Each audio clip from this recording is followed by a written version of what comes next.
like a weekend game or something. You're on. Ooh. Hello, everybody. All righty. Welcome to the Omega Files. This is the Games Tavern, and we welcome you here on this wonderful Tuesday night. Grab a flashlight and join us in the shadows of conspiracy and elder horror as we face off against things both horrifying and exciting. You might even survive or go mad. If you're watching us here live on Twitch, please make sure to follow. It's free, and it helps support all the Games Tavern shows. If you're catching us on the YouTubes, make sure to subscribe so you won't miss when our episodes do get posted.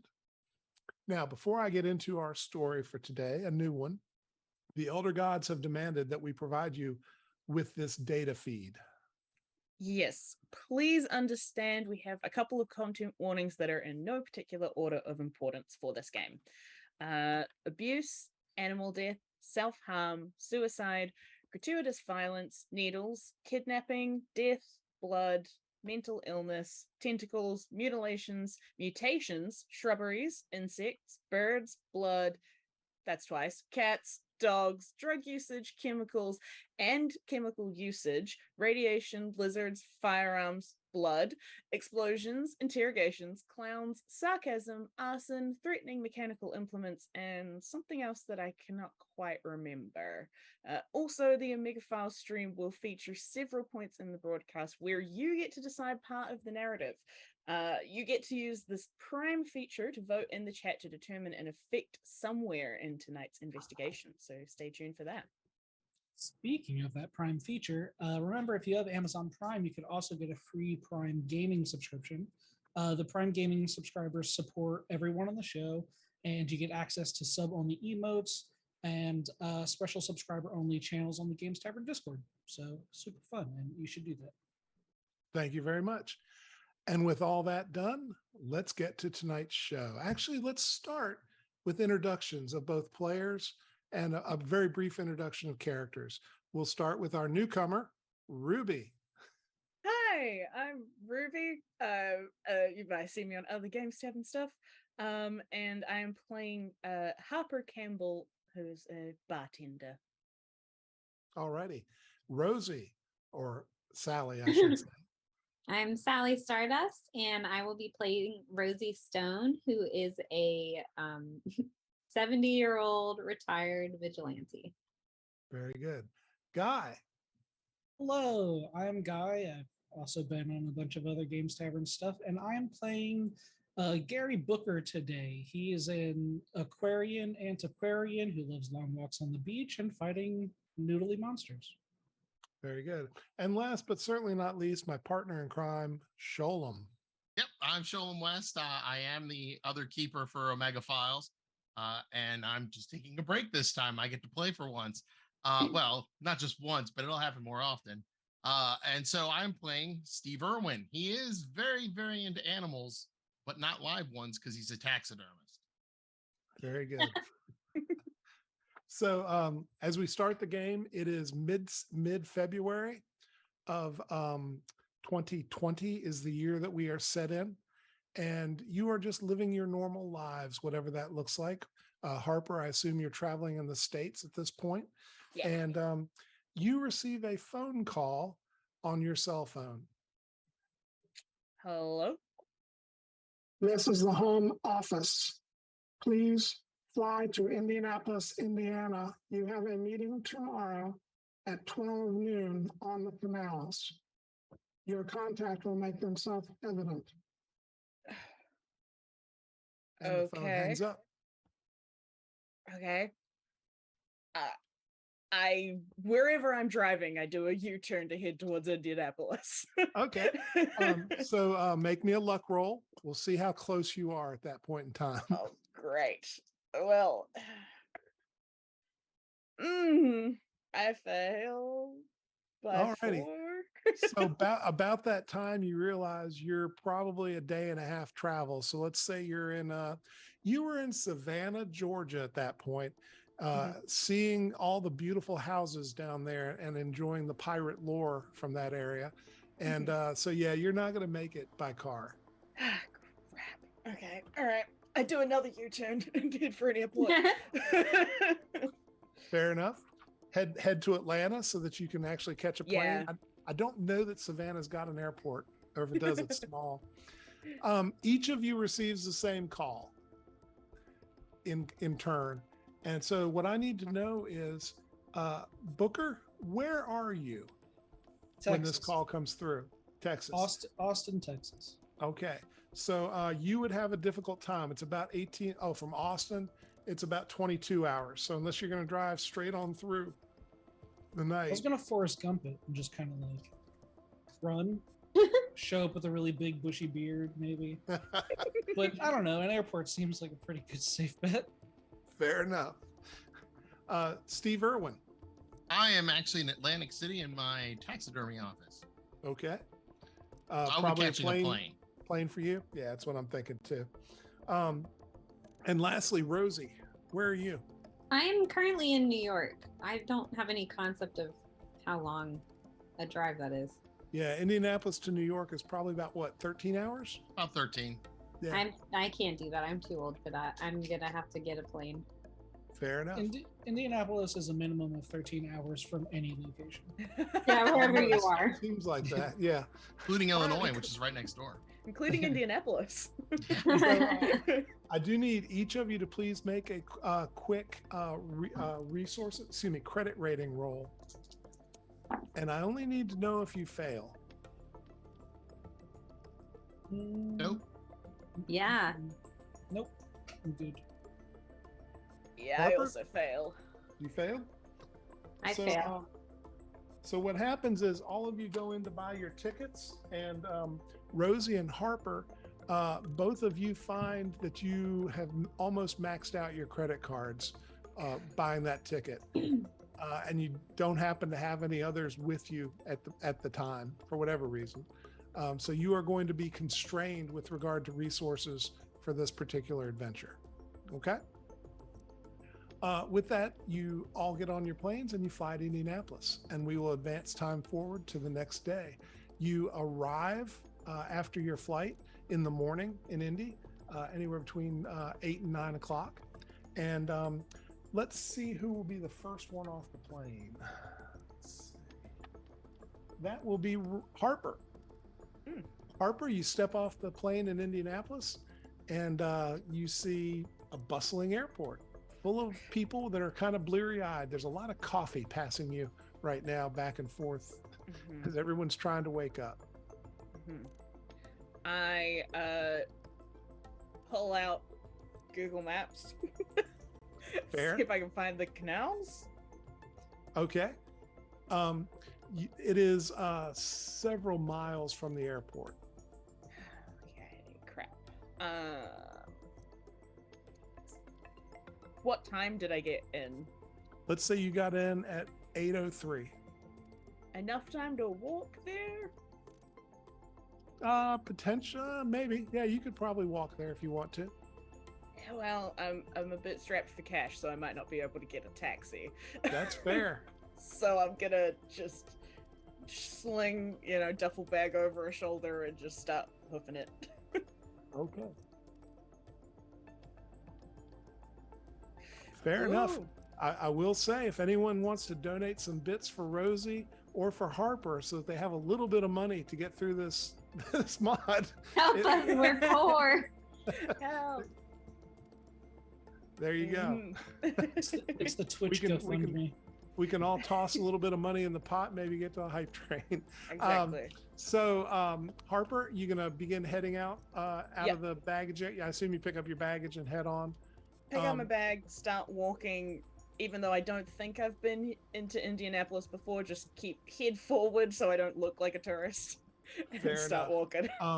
So you remarkably find that a lot of people who are native to Indianapolis do look like tourists. You see a lot of people who are standing around looking at the airport like it might be the first time they've been there. Did anybody try to bring any kind of armaments with them on the flight? It's my cane. Rachel? Okay, Sally, what did you bring? I mean, what? Just as a human, can you bring anything in an airport at all? Even if you It's don't have a permit? It's almost impossible. They won't even let you carry like knives. I'm not sure Baseball plastic bat? knives if those are even allowed anymore. No, they're not. But you can check firearms without ammunition. Okay, that's what I'll do. Okay, so you've checked your firearm and you're just picking it up after you land. Yes. Yep. Okay. Booker, how about you? Same. I'm just gonna pack just a sidearm though, not like a Okay. rifle. And you're checking it? Yep. Okay, very good.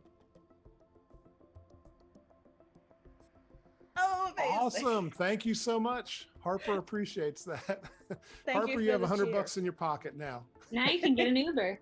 It's your emergency fund that you always keep hidden in Put your it in a pocket from sock and I yourself. forgot about it. Yeah. It's in the left absolutely. shoe underneath the sole. That's all. There you go.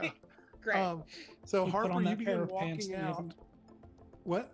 I was gonna say you put on that pair of pants that you haven't worn in a while, and you find out Yeah, yeah. and you're like, oh my Happens god, all a the gift for time. myself. So Harper, you begin walking out the front entrance where probably the taxis and Ubers and stuff are, and you actually see a person who looks like a limo driver who's got a sign they're holding up that just says home office. Okay. Can't. I would have also brought my handgun because I would have checked that with me, so I just double checked that I've okay. got that. Okay.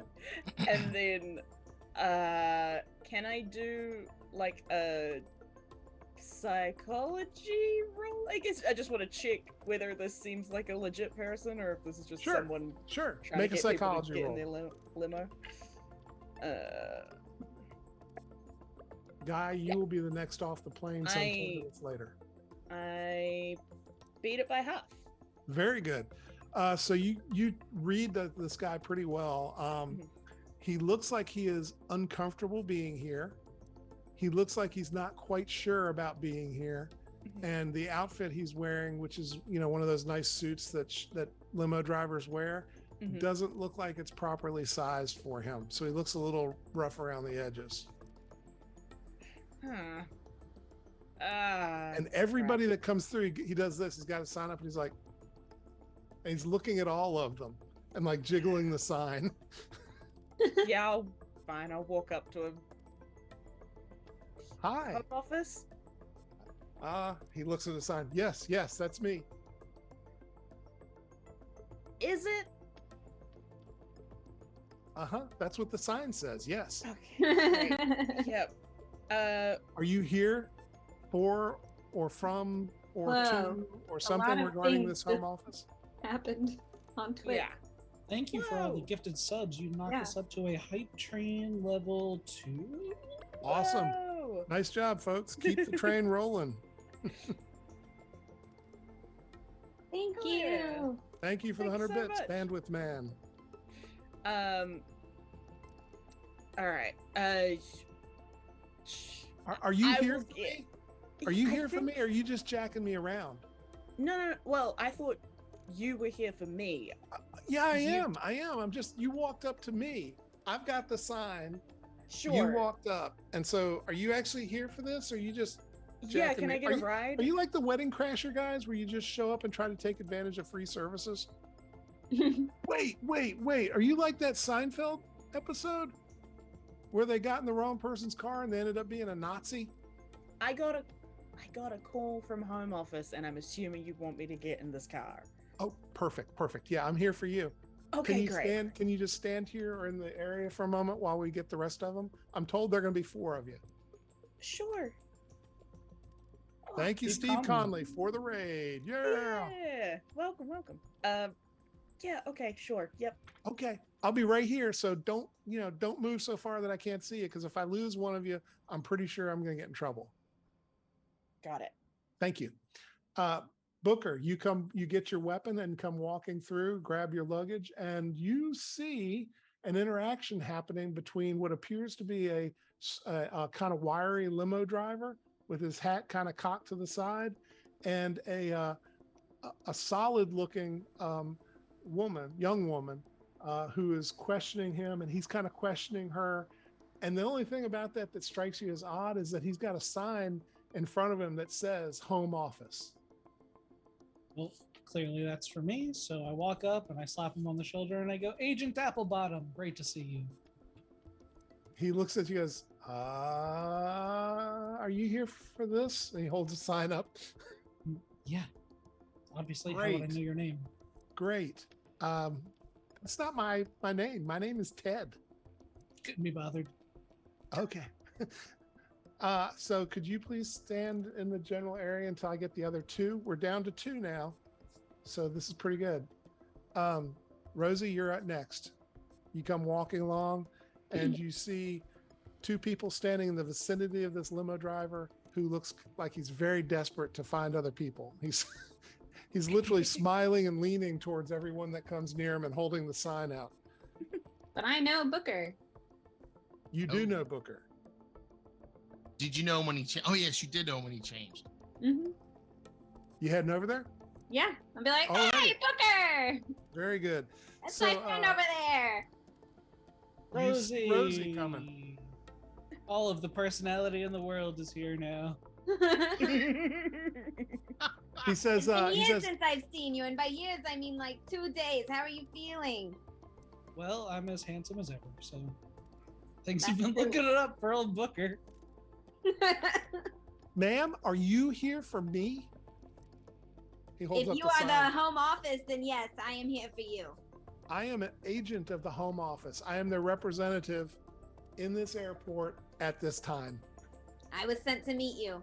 Awesome. Just stand over here with Booker and this other lady, and we'll get going in a minute. We got one more. I've almost got all of you. Hey, You're Agent doing a great Applebottom, job. Thank you. Thank you. It's my first day doing this. Has anyone I was ever in the told you that mailroom last desperation week, doesn't look so- good on you? I'm on a pretty good promotion track. Steve Irwin, you come walking through and do you recognize any of these people? Nope. Nope. Okay. Because Booker's changed. Fair. You see this guy who is got the sign in front of him that says Home Office. So what you'll see is you see a gentleman in a 3-piece gray suit walking with a cane, dragging his luggage behind him, walks straight up to the limo driver, roll my luggage next to him, and stand for the door to be opened. He looks at you and goes, "Are you here for this? The Home No, Office?" you're here for me.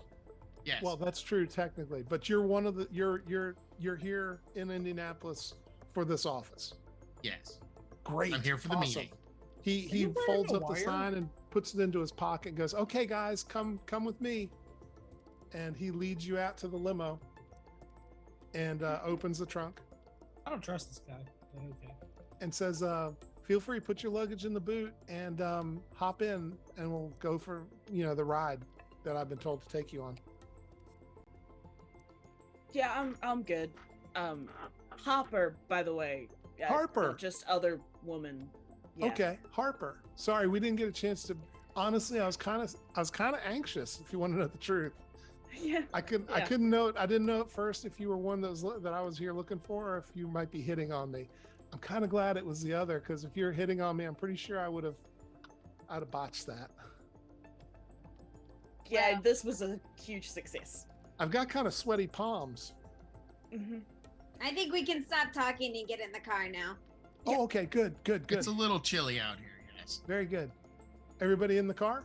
Mhm. Okay. He gets in, he rolls the windows up, turns the air conditioning on, and starts the car. February. And He must be a cold-blooded fellow. he's very stressed right now. Actually, you're right. He would turn the heat on. My bad. Sorry, I'm in Texas, so I think about cold.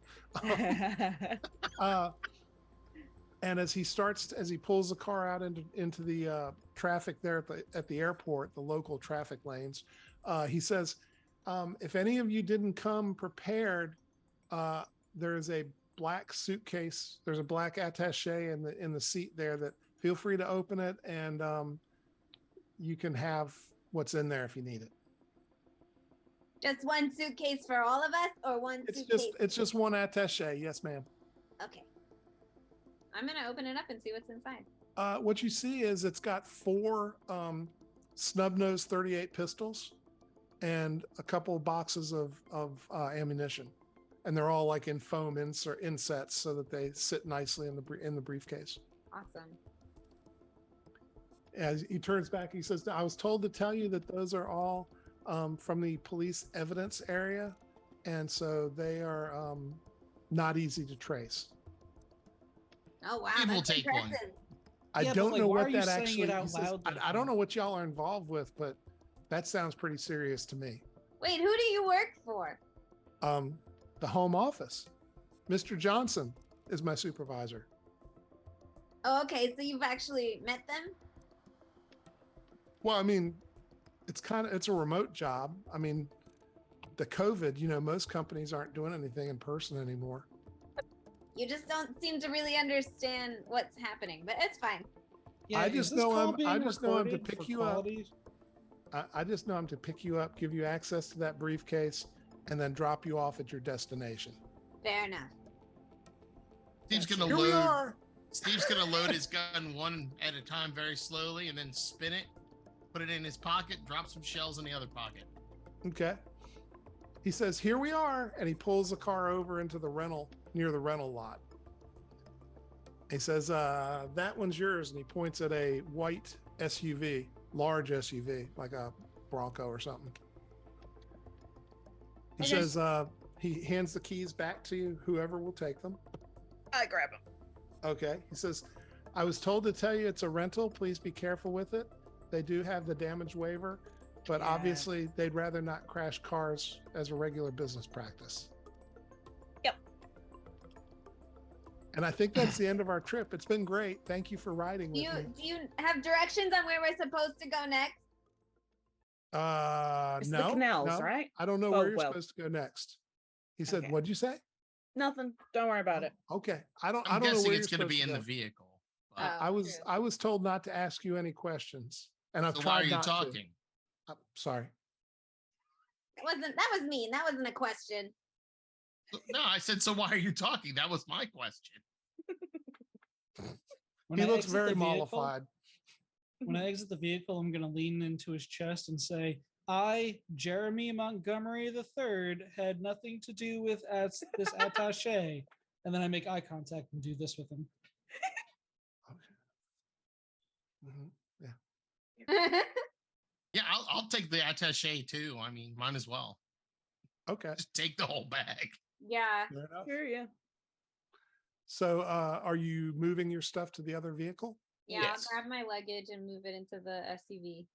Okay. And you'll notice that Steve's cane actually ends in an 8-ball of a pool, eight ball on the end. That's cool. Very cool. That's neat. So, who is going to get into the driver's seat? I will. Okay. Harper, you slide into the driver's seat. You see that on the dashboard where your speedometer would be and the rest of your heads up display is a orange sticky note.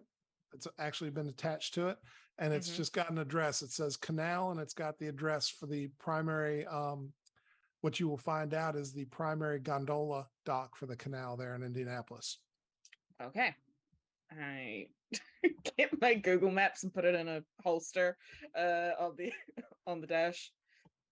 Type in wherever I can find to get where we need to go. Okay. It looks like it's going to be about a 20-minute trip, just because of traffic. But it absolutely knows where you're trying to go. Great. So while you are traveling, does anyone wish to say anything or talk? I have to offer you this opportunity. Yeah. Sorry. I like even before I put the keys in, but I don't start the car yet. But I'm sorry. Do you'll know what you've all met before, and this is a regular thing that you do? I know these two. I don't know you. Yeah, you do. We're No, kidney brothers. I definitely don't. And then I make deep eye contact and make it very uncomfortable. Kidney brothers. And he just wiggles his walrus mustache side to side. This is Booker. You don't remember Booker? Booker did not look like that in the expedition that we were on. Yeah, and he's changed a lot. I have 2 kidneys now. Maybe. Doesn't everybody have 2 kidneys? No, He's bitter about it. not everyone has 2 kidneys, but you only need 1. Okay. My name's Steve Irwin. Like the animal You- man. Like the Steve Irwin? Yeah, like the Steve Irwin. Well, I do work with animals, but they're dead. But isn't he dead? Yes. Yeah. That must have Okay. been difficult for you growing up. No, not at all. No, You'll that notice makes that sense. Steve's probably in his late 30s. So At how Not many like you, points in your Rosie. life Oh. have you wrestled an alligator? only a dead one. And that was to get it on the table so that I could cut it open and skin it and then turn the skin into something useful. Boots. I'm a taxidermist by trade. Right. Gotcha. And a cobbler by passion? No, just a taxidermist. Okay. I don't make shoes. I don't make boots. Boots are not worth my time. Anyway, I'm Booker. Nice to meet you. You said Harper Hi. back there? Yeah, Hopper. This is somewhat new to me. I would not usually get into a car with one stranger, let alone four. And I guess I'm just a little confused. Sorry, I don't mean to be rude. I'm really sorry, but I just kind of look at like Rosie. Like, are you sure you're in the right place? Yeah, my name is Rosie. This is my third or fourth mission so far. I'm retired, just looking for something to do. Yeah. Rosie actually looks to be in pretty good shape. She's got a kind of a Linda Hamilton vibe to her. Mm-hmm, Right. Yeah. Hey Harper, Okay. pop quiz. What do you know about iguanoids? Like the lizard? Yep. Skins are shit. Nothing. Alright, she's still really great. We gotta watch out for her. Okay. Just start the car. I'll keep you company up front. Yeah, cool, thanks. You the wingman? Yeah. Okay. Alrighty, for the record, who is currently carrying a weapon? I took one of the Okay. 38s and then I have Okay. my cane. Mine is probably still in my luggage because I'm driving. Completely fair. Yeah, Yeah. completely fair. Alrighty. So you follow the directions on the GPS. You will find Indianapolis drivers seem to be pretty good. It's not like a Mad Max movie or something, which actually describes my commute every day.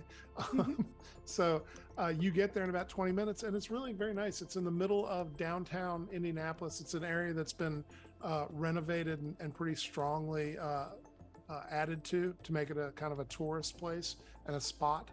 And as you pull your car in and park, you see there is a brick set of docks, and you can see gondolas like the old Italian style gondolas are there. They appear to be scaled down. They're not quite as big as the actual ones, which Harper, you may have actually seen in your many travels.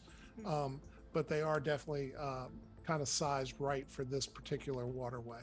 And you see people with paddle boats that they have rented, filling the waterway and moving back and forth. And you see some of these gondolas also moving back and forth. It's about 10 in the morning at this point. So it's still kind of an early point for this, but the sun is not fully out. So it's a nice time of day to do this. So what y'all going to do? Let's get on In a a boat. car. Yeah, well, I make sure to bring get my gun out when I stop driving, but they said that it would be pretty obvious where we're supposed to go. Is it? Well, there's really only one way to go, onto the docks, correct? True. You could walk around the city. You could absolutely turn in the other direction and walk around the city. Oh, Steve will get out of the car and start walking towards the dock. Okay. Yeah. So, So making that dump dump boom as his cane comes down on its wooden decking, or So as the four of you kind of all get out of the car and begin moving together, you see there's a gondola that is kind of pulled up to the dock, and there's a man standing at the back of the gondola who's been poling it, and he has his head kind of tilted down and looks up at you and just points at your group and kind of says, Oh God, I thought he was dead. I'll walk forward. I'll walk Alright. forward and sit where I'll sit in the front so I'm facing him. He looks to be probably too old to be a gondolier, but he looks at you and kind of takes his hat off and sweeps it and goes, "You're travelers, yes? Oh yes. Like in the Very good. European sense? My No. gondola is for hire, and for you, I think a price has already been negotiated." Did someone already pay you? In some manner, yes. Please have a seat. We will take a nice river ride quickly. Well, canal ride quickly. And I shall tell you a story that you will no doubt find very interesting. Do I Okay. recognize his accent or his face? Make me a accent roll. Make me a languages roll. Actually, that's probably intelligence, I'm guessing. Yeah, make me an intelligence roll. Then I pass. I got a 51 and a 65. His accent sounds like perhaps at one time it was Austrian or German, and that it sounds like he has been trying to turn it into something more American, but you're not sure what. Does it sound medical in nature? He does not sound like that person. No. Okay. Yeah. So that person had kind of a French German accent from the province that sits right on the edge. This guy definitely doesn't have any of the French in him. And crazy sunglasses. So True that. Yeah. Yeah. So do you take a seat in the gondola? Yeah, I yes. guess so. Very good. And he starts poling the gondola along the canal. It's a beautiful venue. The city has built condos and attractions all along this. I think it's about 2 miles long, and there's lots of boats and people that are tourists and also people that are locals. And he says, "I am pleased to meet you. My name is Henry. You can call me Henry. Hi, Henry. I'm Rosie. It is a Hi. pleasure to meet you, Rosie. I need to tell you a story, and I have asked to have you sent here. Not you personally, but just some representatives of your organization. I go way back, and I was associated with a similar organization or had contact with them. And I have decided to reach out because they have become difficult and problematic." He says, 2 days ago, I killed, and he looks side to side to make sure you're not too close to any mundane paddle boaters.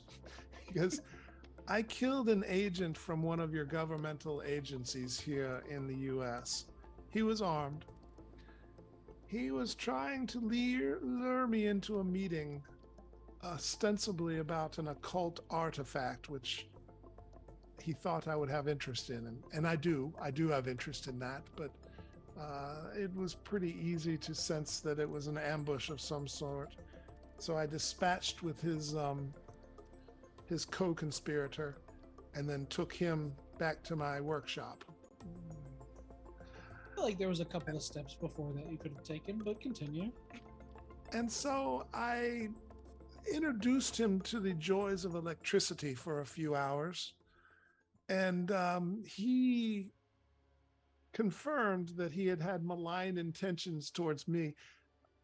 And Mr. Control, have you got the picture of a 1.1 up to show them who they're talking to? Oh, yeah, you can reference the first picture, 1.1, for scene 1 in your decks. That is who you're currently talking to. Anyway, I introduced him to the joys of electricity, as I like to call it. I Tesla'd him. and after a few hours, he told me everything. And that is why we are here. He confirmed some other important information. He was responsible for a horrid crime that happened here 4 days ago in Indianapolis. It was the vivisection of a man named Lance Burke. Now, Lance Burke, the story that started him in notoriety is image 1.2. Lance Burke was a nobody. He showed up and won the Indianapolis Pro-Am tournament several weeks ago at the beginning of the month. He had never played golf. He aspired to never play golf. He had no interest in golf. In fact, as far as anyone can tell, he was, what do kids call it, a computer gamer?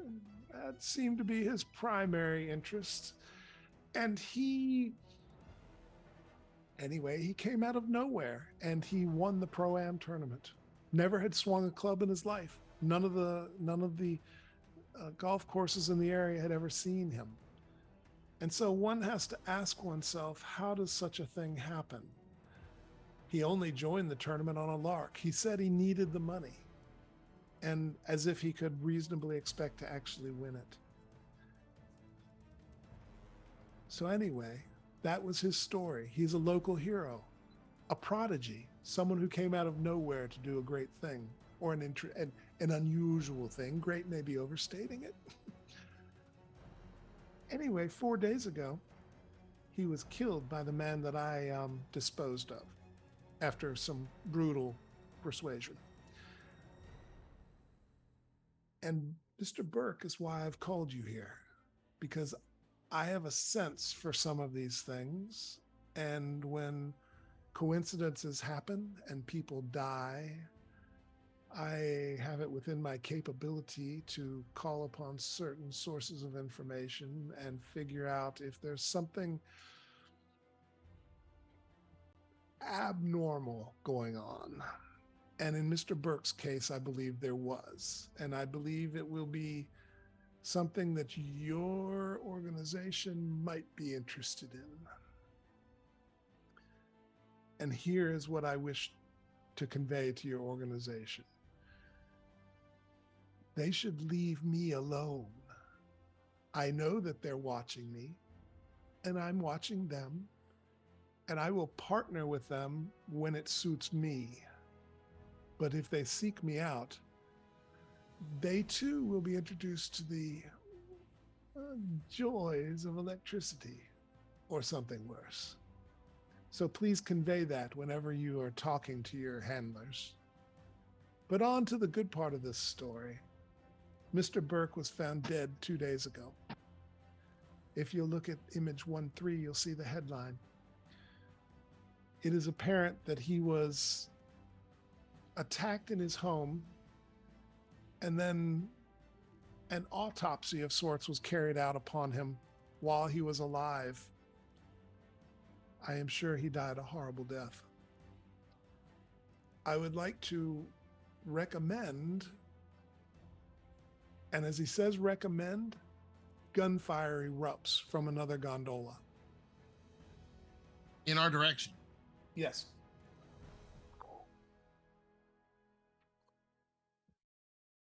How close are they to us? They are 30 feet away. All right. I'm gonna try to duck down into the gondola. You can duck down. You find the gondola is singularly not big enough to really feel good about your cover, but you get what cover is available. Yeah.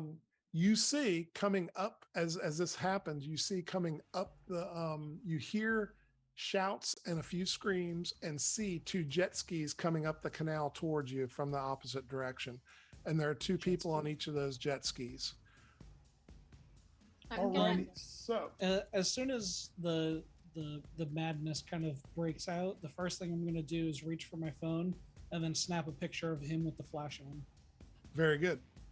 And then you have that picture. Who is closest to him? Let's say that guy is closest to him. Excuse me, Booker.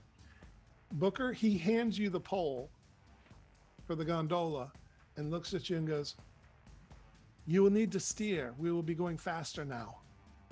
And he steps down into the gondola, and you can hear him muttering something in a language that you probably have never heard. And he pulls out what appears to be a mouse live out of his pocket, dangling it by the tail. and he clasps it in his hand and crushes it until blood leaks out of his fingers. And at that point, you see what appear to be faces in the water surround the gondola, and the living water begins to push the gondola along at a very rapid pace. Very rapid. And now we are in action. So you've got 2 jet skis moving towards you. You've got people on the shoreline that are now running, trying to keep up and taking pot shots at you from the shore.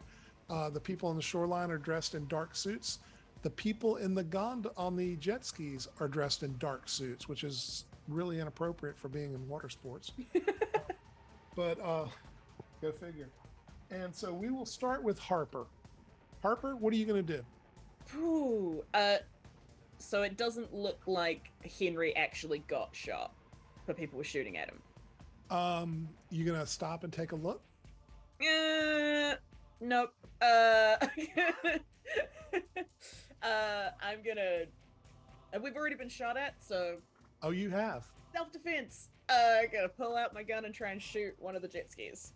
Okay. Not the people on the jet skis, but one of the jet skis. The jet try ski. And get it to Okay. stop. Very nice. Okay. Make your attack roll. You can shoot. I assume you're carrying something like a 9mm, or are you carrying? Yeah, one I've got a Glock. Okay. You may make 2 attacks with that. Okay.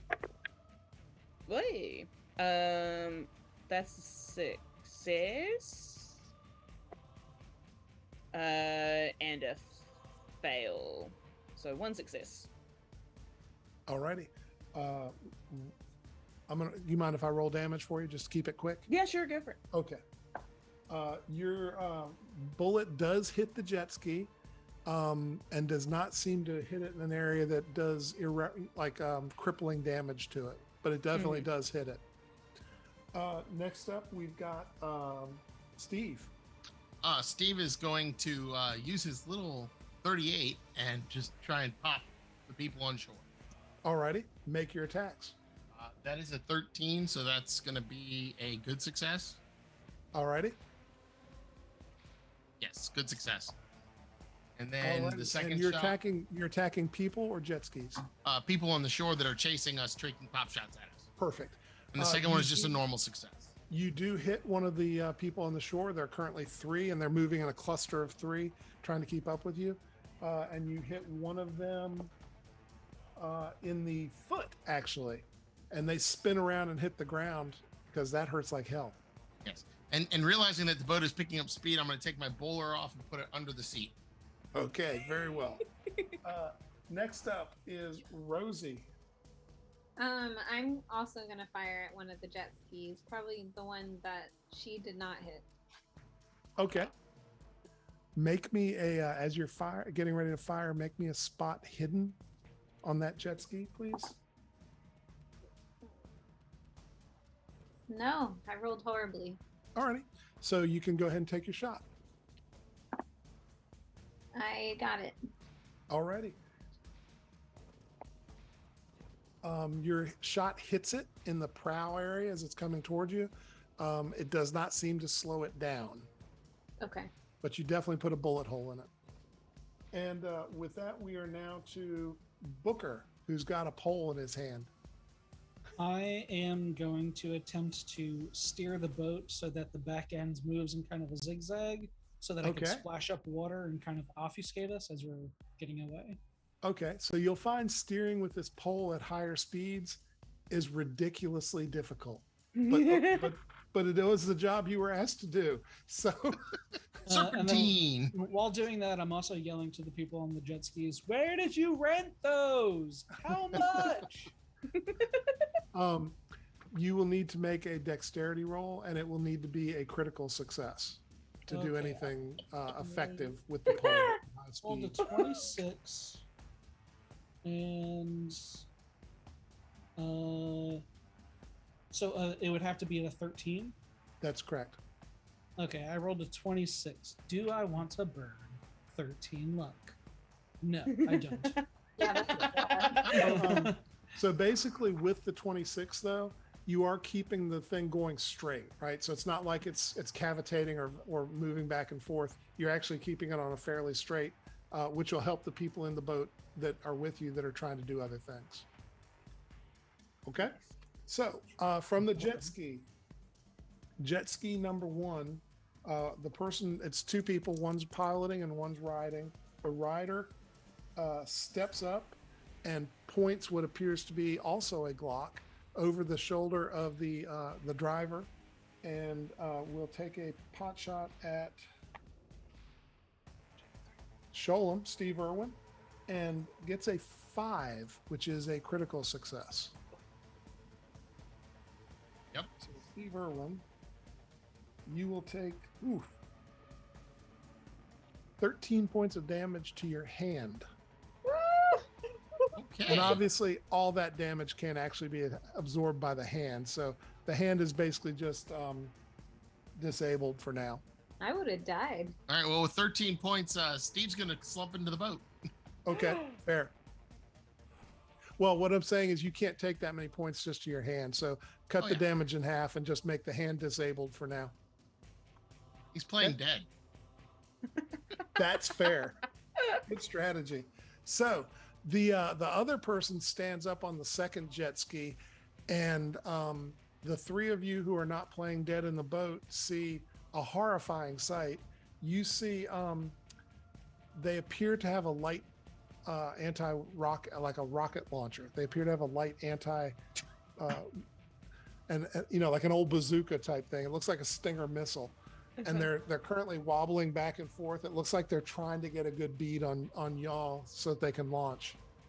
The people on the shore are going to be at disadvantage because of the fact that they are running and behind you a little bit. And one of them will get a hit. And they hit the gondola, actually. And the second one just misses. So back to Harper.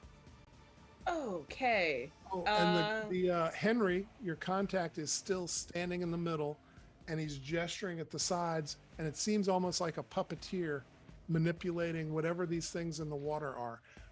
And I should point out, everyone needs to make a sand roll because the things in the water are definitely not natural.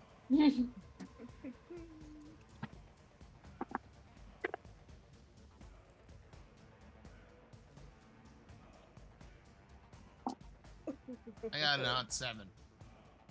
Nice. How about you, Booker? I got a 72. All righty. And that makes Harper? I got a 70, which is not good.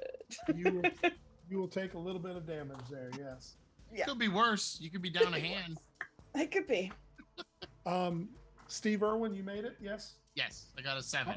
And lastly, Rosie. I got a 74. Alrighty. So it's just weird what you're seeing. It's not like terrifically horrifying. It's just weird. And if you really want to, you could probably rationalize it as some sort of weird practical effect. Like maybe this whole canal is actually a Disney ride and this guy's just punking you, right? But for those of you who failed, you see it for what it is. And that would be Harper and Rosie. You see this guy has summoned some sort of spirit under the water that is actually moving your boat down the canal at rapid speed. Can I? And yeah, Harper, that's particularly disturbing for you. Yeah. Can I put my hand in the water and see if it does the same weird, slick, slimy stuff that Of course you the can. other mod did? Of course you can. This does not just like feel a slimy lemon. and slick. This just feels cold.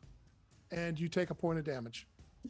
Thank you. At Always least stick in I your have hands full where they don't favor. belong. This is And exactly we're back like to a Harper, lemon. who never got to take her pick who never Yeah. got to take her turn.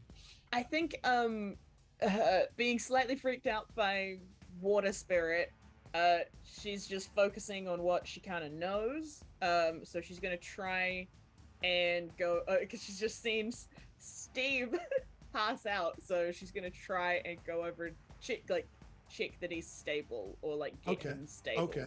So Harper, I'd like you to please make me a idea roll, which is your intelligence as a Okay. percentile. Sure. Yeah, that's a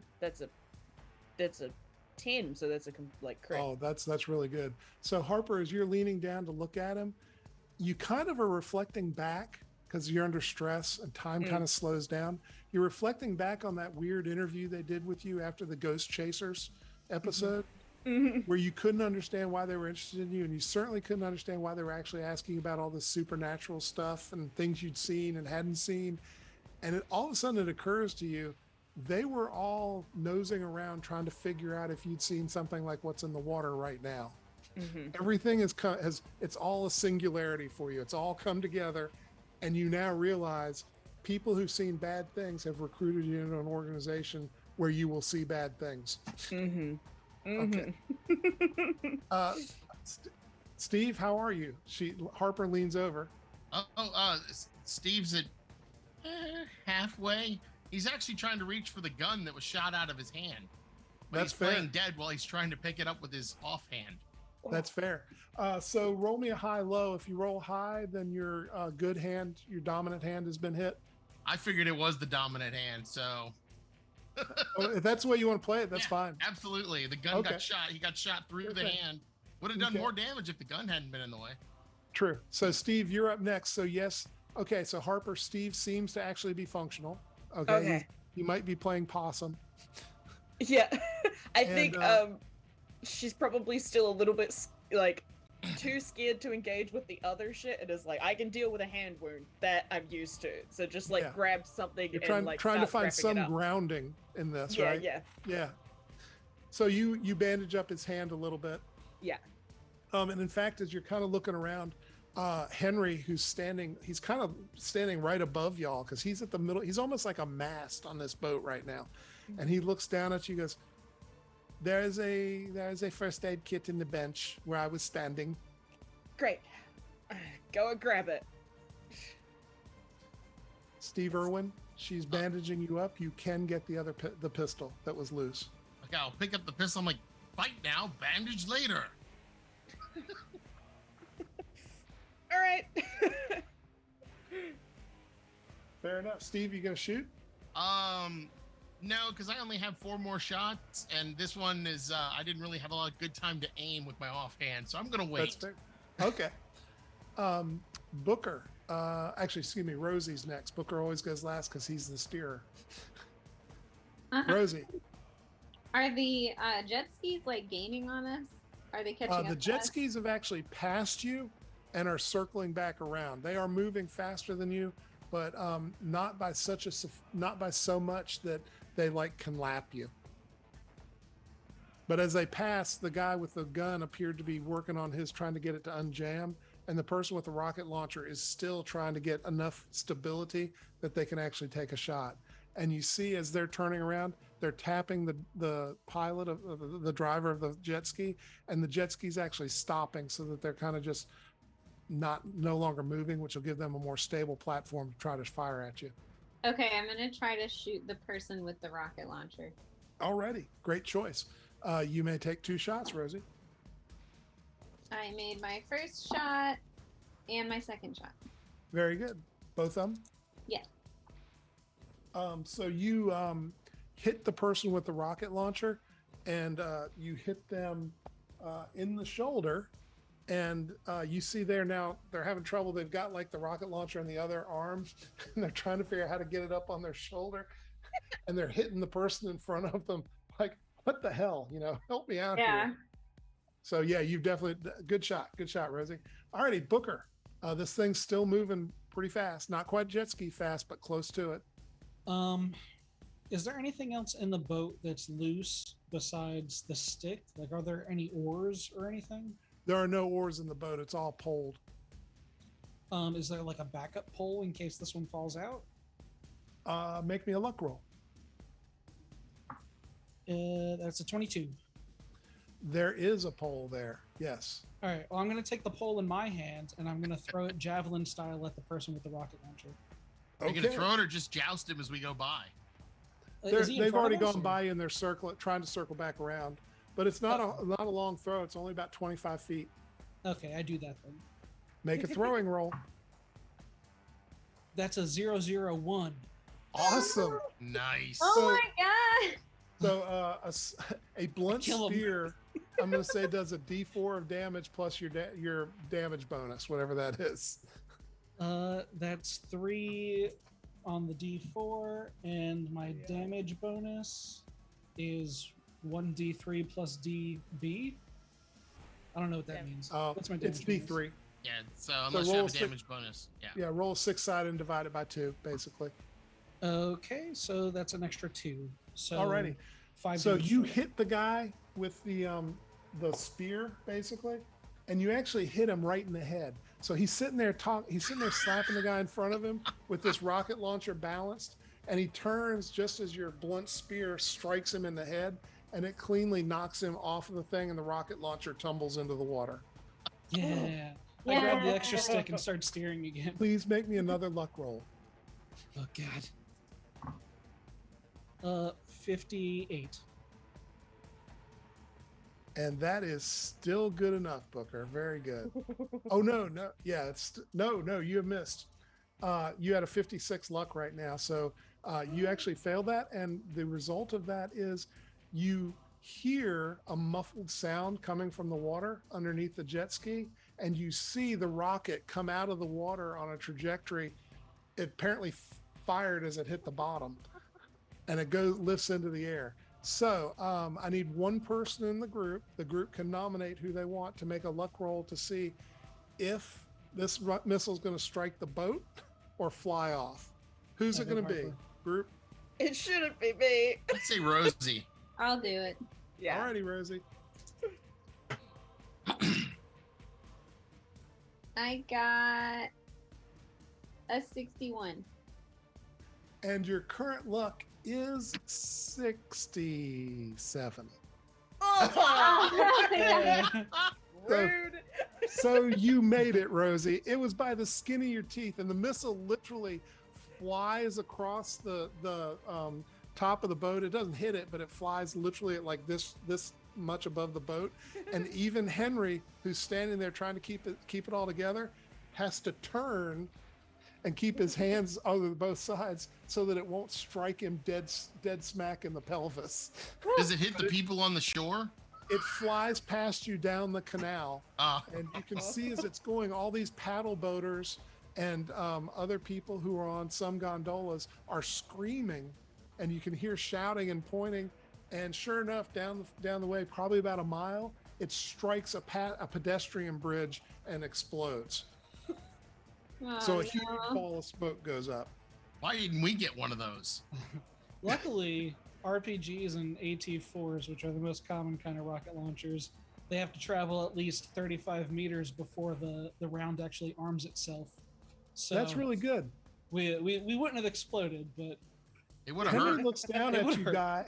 Henry looks down at you, Booker, and says, "Well, that would have been fucking good to know before we all dodged it and took all these actions." I wish I knew that before I was fucking crying trying to dodge that missile. Yes, you and me both. We're getting too somehow I old for think this shit. If the missile had hit you, it would have put a big hole in you. So Oh, that's good fair. to dodge. That is fair. yeah, still But definitely only you would have worked died, on. not all of us. So the two people on shore take shots. One hits the boat, and one will hit one of you, though I don't know who it'll be. I feel like I'm the only Harper. one standing up. Harper, a bullet hits you for 3 damage. Ooh, right in the chest near your sternum. I think we'd like ducked out of the way, and as people were yelling about the rocket launcher, she's just like, "Was that a fucking rocket launch?" Ah, fuck! 3 points of damage. You suspect it might be shrapnel from the bridge, just because it's what was on your mind. Ow! And you hear, see, if you were shooting instead of bandaging, you wouldn't have gotten shot because you would have hit him. Shoot first. The other jet ski is making a run at you, and it hits a wave from all the passenger traffic that's going on. And as a person shoots, both of his shots go high and over Rosie's head, because basically the jet ski was on the front end of the wave and tilted everything back, heading up. So back to Harper. God damn it. Okay. up a little bit, try and take another shot at whoever just shot me. Is that the people on the shore? Yes. Yeah. Try and take 2 more shots at them. Who, by the way, are getting farther away. They are having a hard time keeping up with the pace of your boat. Oh, okay. If they're getting further away, then I'll take a shot at the jet ski people then. The people that are keeping up with us. Okay. So, that is 1 hit. Very good. You want to roll your own damage this time, Harper? Yeah. See, I was breaking you in since this is your first Cthulhu game. Appreciate it. That's 9 points of damage. Very good. Yeah. So, high, low as to whether you hit the driver or the passenger. Low. Alrighty. So that'd be the passenger. So the person with the gun flies off the back into the water, and you see the water getting red from the wound. I think I just fly back down. Alrighty. We are to Steve Irwin. Sorry. Steve is going. I am going to stand up and aim with my offhand and shoot at the person driving this jet ski, the remaining jet ski. Okay. Oh no, wait, the other jet ski's still there, right? It's still there, but you're not sure what he's going to do because he's lost his gunner. Actually, he's closer. I'm going to shoot him. Fair enough. Fire away. I rolled an +3. Oh, really good. That's a critical, yeah. Yeah. Roll your damage. What does a 38 do? D6? I think it does a D8, doesn't it? I don't remember. 8. Alrighty. Yeah, so he actually pitches backward. You don't think you've killed him because he's definitely trying to sidearm to shore, but he is bleeding and there's blood in the water from him. We are to Rosie. Rosie, you see, first off, what are you thinking about doing? Let me ask you that. Firing at the jet ski people again. Okay, so one jet ski is stopped because there's nobody on it. That's one Sholem just hit. One. The other one has a driver but no gunner. As you look at the over at the jet ski and kind of get your gun up to take a bead on it, you see out of the corner of your eye something going on. Make me a spot hidden. I got a 7. Very, very good. You see there's a passing boat that has been trying to get out of your way because y'all are moving so quick. It's a paddle boat, and it appears to have a family on it. It's got what appear to be like a husband and wife, maybe in their early 30s, and there's a kid in the back, probably about 8 or 9. And the wife is looking at your boat at the water line, and the wife literally stands up like this. She stands up going and pitches over into the water. No, All right, take your shot. I can't help her. 51. Oh, I made it. Very good. Roll your damage. D10 if you're using the a Glock. D8 if you're using one of the 38s you were given. I'm using one of the 38. I got 6. Alrighty. You've wounded him, and he's now trying to steer the jet ski with one hand because you've hit him in the arm right about here. So steering the jet ski, not easy with one hand. Sounds hard. So you got wounded guy on a jet ski, 2 on the shore at present. And the Henry, oh wait, Booker, the steer, I forget. Go ahead, I keep Booker. steering. You keep steering? Okay. Henry Keep looks steering. back at you and he goes, "You don't have to steer anymore." Okay, I throw the other stick. Alrighty. At the other jet ski driver? Yeah. Okay.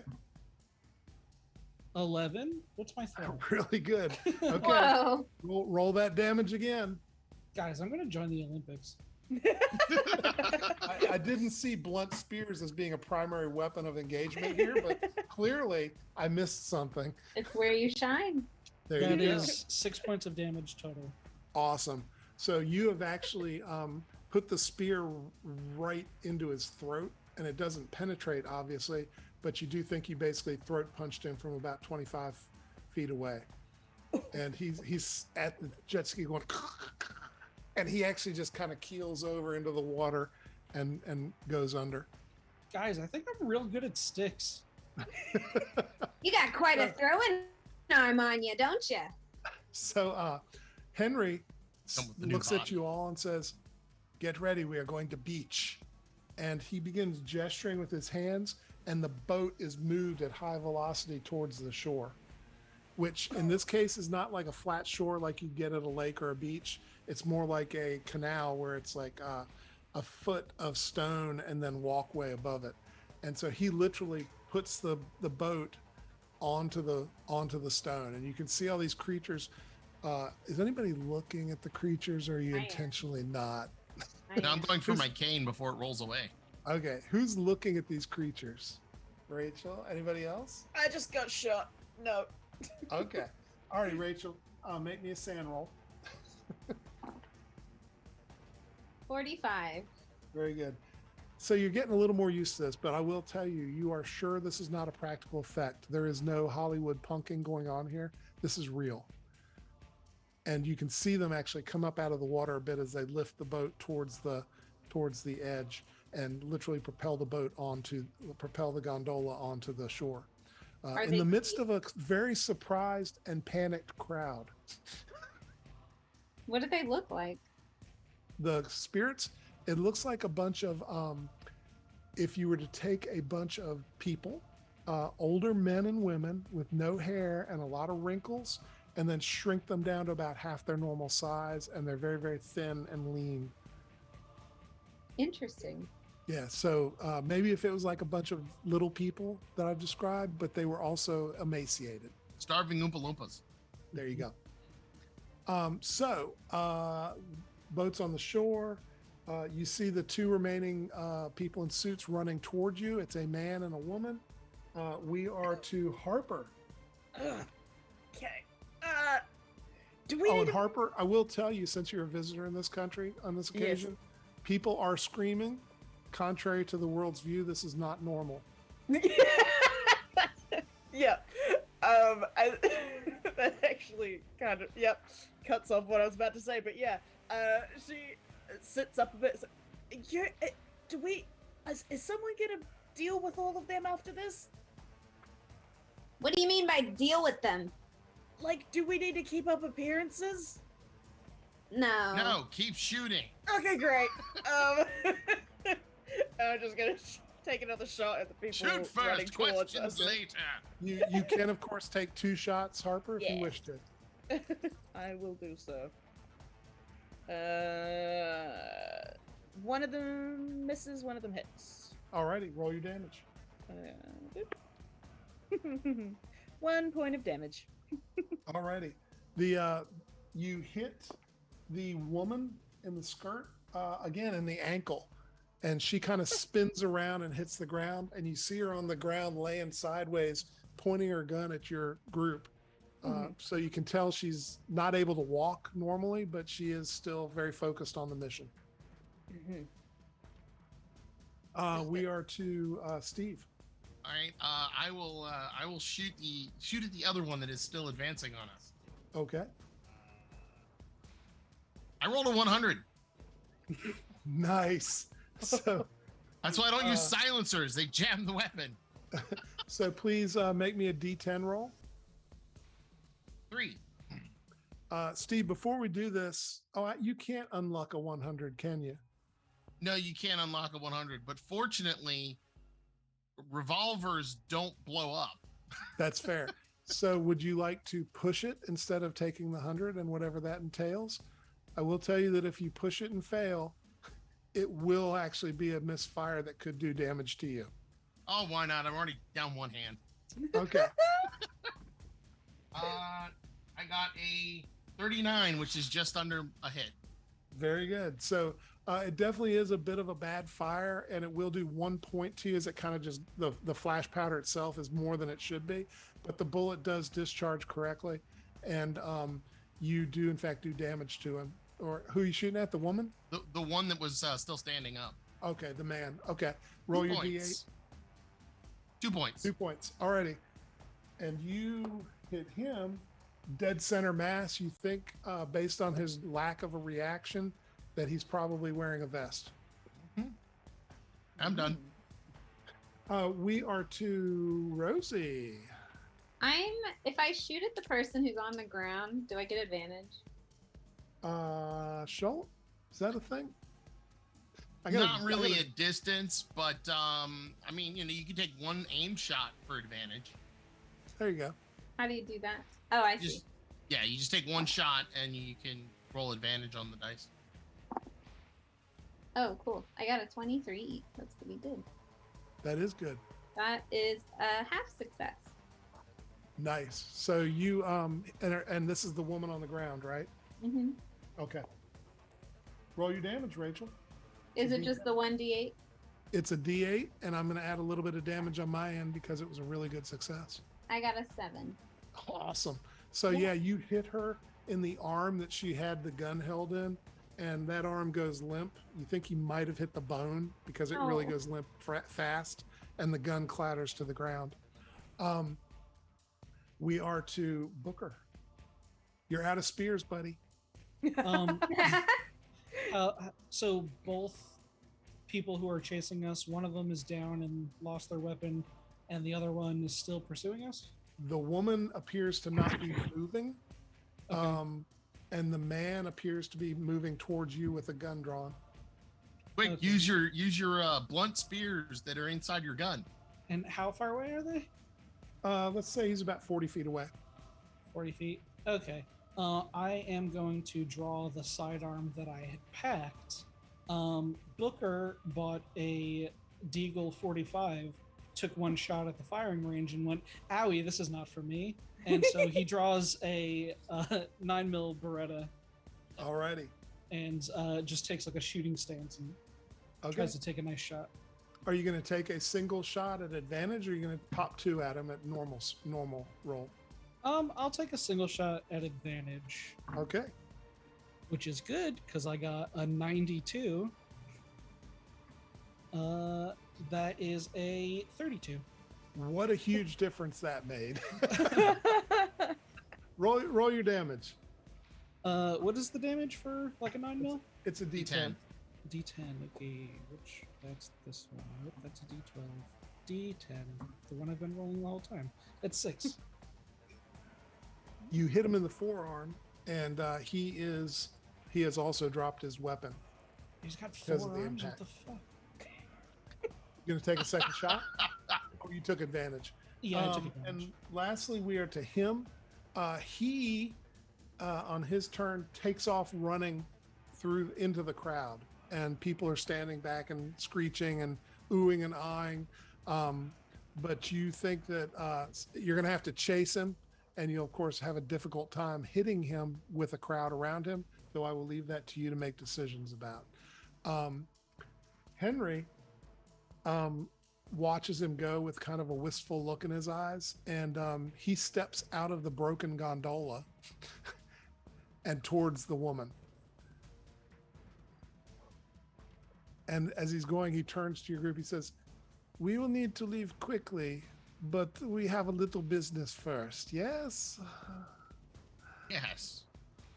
Who are these people? He kneels down in front of the woman, who is alive, and he says, "I need a little something from you, ma'am, right now." And he puts his hands on the sides of her head without touching them, and you can see what I can only describe as green smoke coming out of his fingers and permeating her head. And you can see that she just kind of does this. She's looking at him. She goes, and after a few moments, he's done. And he says, "Very good. I have what I need now. You do with this person what you wish." And he stands and begins walking away at a very slow pace. The woman is looking up at you. She looks like she's been traumatized, but she's like, "Please, I'm a school teacher. I was just called here to do this. I barely even know how to fire a gun. What are you going to do, Harper? Or does the group want to talk about it? This is a good time for talk." The crowd is, of course, moving towards you and beginning to kind of gather around at a distance. And you can hear off in the distance, far away, the sounds of the PD, the woo, woo, woo, coming towards this area. I say, I disagree. Hold up my hand with the hole in it and go, see what she's got on her in her pockets. Okay. So I go over to her and I grab her by her shirt and I go, where do I get a jet ski? In my best Batman voice. She is, hell if I know. We brought them with us. Useless. All right. And then I pat her down and look for stuff in her pockets. Okay. What you find on her is a notepad, a very small one, about yay big, with a pen stuck through the spiral part of it. You also find that she has a card in her breast pocket that says Midtown Storage and has Unit 337 written on the back in handwriting. And there's a small key in that same pocket. Looks like it might be for a padlock. Does she have a phone on her? No. Okay. I was just going to throw it in the window. Can I talk to her? Of course. She's like, please don't kill me. I didn't know what I was getting into here. Don't bother. She doesn't I'm know just a what jet school skis are. teacher. How did you get into this? Who hired you? I once saw a ghost, and next thing I knew, they approached me and asked me about working for them. And now here I am. I'm shooting at people. I never thought it would come to this. I thought we would show our guns and y'all would give up. Who do you work for? I work for they call themselves the Bureau. And that's I don't know different who that than is. what we work for, right? We're the home We office. work You're the the home home office. That's what I thought. There's Yeah. a This lot is of funny. different This is almost like a bureaus. Michael Scott moment, right? Yeah, I feel like the Spider-Man meme, like Yep. All right, The bureau doesn't sound very good, and I'm gonna put my cane down, take off my jacket, and just wrap my hand in my suit coat. Okay. You can hear the police getting closer. People in the crowd, and there are not a lot of people on the docks, are beginning to pull out phones and taking pictures and video. And It's time to go. Yeah. Yep. we should Y'all gonna follow let the her other live? guy. Yeah. I am, yeah. I don't think. Sally, Yeah, You gonna I let- think I kind of want to follow the guy who was driving the boat. Henry, Yeah. Yeah. you can see he's about 30, 40 feet away, and he's looking back at you periodically. Yeah, I'm good to leave. As Okay, we so catch up with You him, leave her can alive. I, She says, okay, as you're walking away, she said, thank you. I'll never do this again. I'll devote my life to those kids. I hope you learn your lesson. yeah, whatever, lady. You get over to Henry, and he says, we should be going. There are police coming. They are very difficult. They are not reasonable. They do not see the truth. You left the woman alive, yes? Yeah. Yes. What the hell Yes. kind of magic weirdness did you do? He says, give me 1 second here. I must finish this off. He gestures at the water, and you see the little creatures that were there come up out of the water, and they quickly scramble across about 5 feet to the woman. They all grab her and drag her back into the water. And you can hear her screaming as she's dragged under your. I knew the movie Ghost was a documentary. He says, very good. We should go. Why did you do that? I'm gonna make a sanity roll on that because that's just not right. Feel free. If you are still at a place where this bothers you, feel free to make I rolled a sanity roll. 25, so I think I'm okay. Okay. Harper, best damn practical effects you've ever seen. While we're walking and talking, can I take a look at the picture that I took of his face? Sure. Before all of the madness broke out. Sure. I mostly want to see if he has like a tapetum lucidum, like the reflective part in a predator's eye when you take a picture of Flash. No, he does not have that. Okay. Is there anything abnormal about the picture? No, except that he's kind of weird looking. All right, I just put it back in my pocket. So who grabbed the card and the notepad and that stuff? Was that guy? Was that Booker? Okay. Yeah. So while you're walking, Booker, are you going to look at the pad? Yeah. Okay. She's got only 2 notes on the pad. The second page of it has the address that y'all started at, the place for the dock. and has just a date. And it literally says sometime in the morning, that today's date, which I believe is the 17th, if I remember correctly. And the first page, the one before that, has its image 2.1 in your deck, if you'll look at that. But to summarize it, it says 5 in 5 days, and then it has 5 cities across the globe.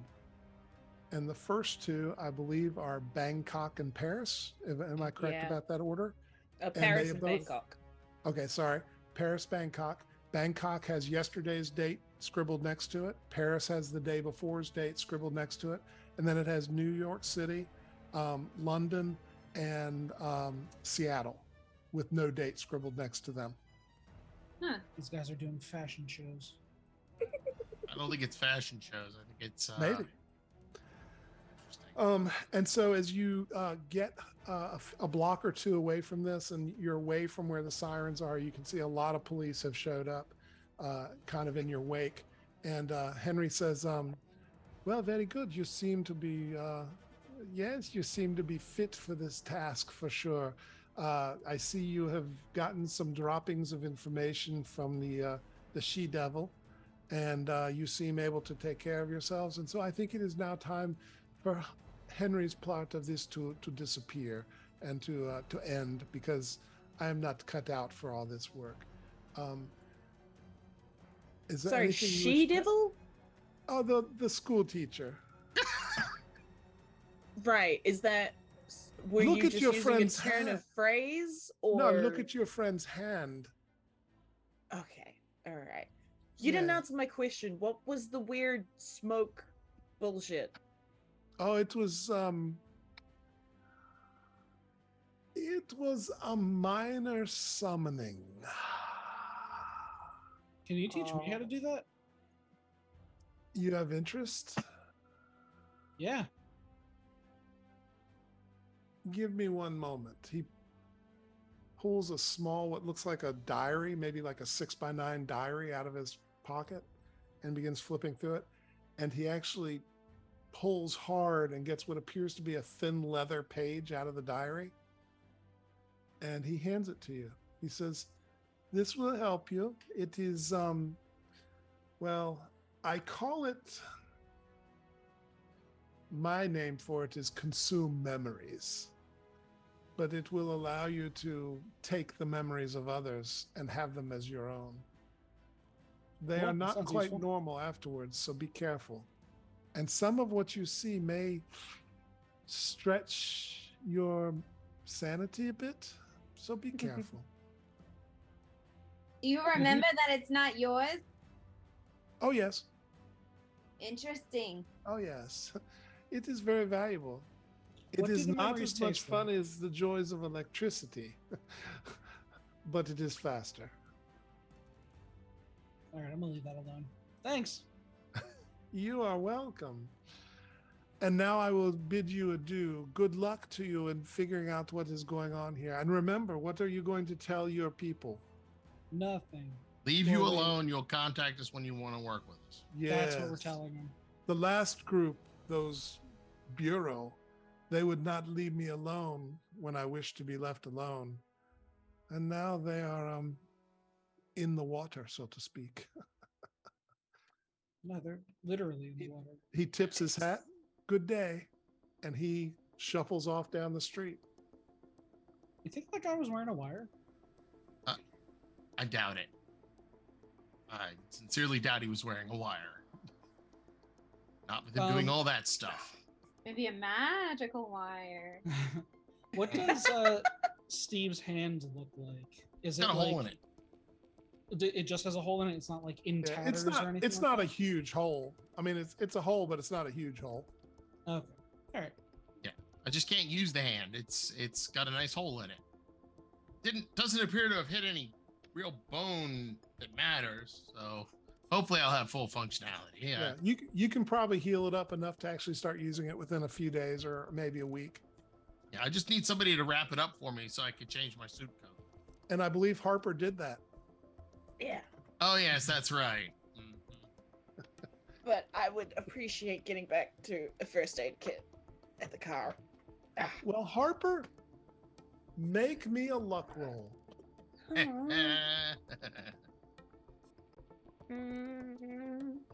This is why I wish I had my car, because I bought one. 70. 70. Let's see what Harper's at. Harper, Oh no, my nowhere luck is near 70. nowhere near. So I gave you a chance to actually have just pocketed, like stuck some of the supplies in your pocket because you were under a lot of stress, and that's a possibility. But you weren't lucky. Do we have a phone number for home office in case things go to, well, crap? You do not, but you have the number you were called at. I mean, you have the number they called you from on your original call. You can certainly try that. Okay. Well, there, come here. I'll see what I can do for your bullet wound. Thanks. Sure. And opens up his suitcase and pulls out a tiny little first aid kit, basically just a little bitty one. And he takes out an alcohol swab and he swabs it off. And he takes out a gauze pad and a band-aid. Here, it won't bleed anymore. Thanks. Nice. Yes, that should help. Should I Very roll my first aid? professional. Oh, Very I nice. actually made my first aid roll. Hey! So, what are y'all gonna do? It's possible the police may be looking for one or more of you, depending on who got pictures of what. Who knows? I think we need to go to this storage unit. Yeah. Yeah. Okay. Alrighty. How far away are we from the car that we had? You are probably about 3/4 of a mile. That's not bad. Just as a thought, you could just catch a gondola back. No. No, I don't want to be in the water again. Mm-mm. We can get an Uber. I think walking is better choice. I'll get us an Okay. Uber. So I'll do the first aid when we get back to the car. But shouldn't we wait Wait, for is the police? Booker to getting die us an down? Uber? Is that what That's what he says. Yeah, I'm gonna get What'd you us an say? Uber. What'd you say, Sally? Oh, I was saying, shouldn't we wait for the police scene to die down? Well, I'll be honest. By the time the Uber gets here, I'll be at the car. So I'm gonna walk Yeah. out onto the main street and then down, Okay. hiding Now my you- bulleted hand. Booker, are you still going to get the Uber? I guess not. Okay. I mean, you can. They're just all walking away without you. No, I don't want my rating to go down when the Uber driver shows up and I'm not there. Alrighty. So you walk back to the car without issue, and I assume you're heading to the storage unit based on what you were just saying, Sholem. I Okay. think that's where we should go. But I'll be more than happy to let anybody else come up with ideas. You don't just find a key and not use it. Yeah, I agree. I feel like we're meant to go there. Okay. So you head to the storage unit. It's easy to look up on your phones and GPS too. It's only about 6 miles away.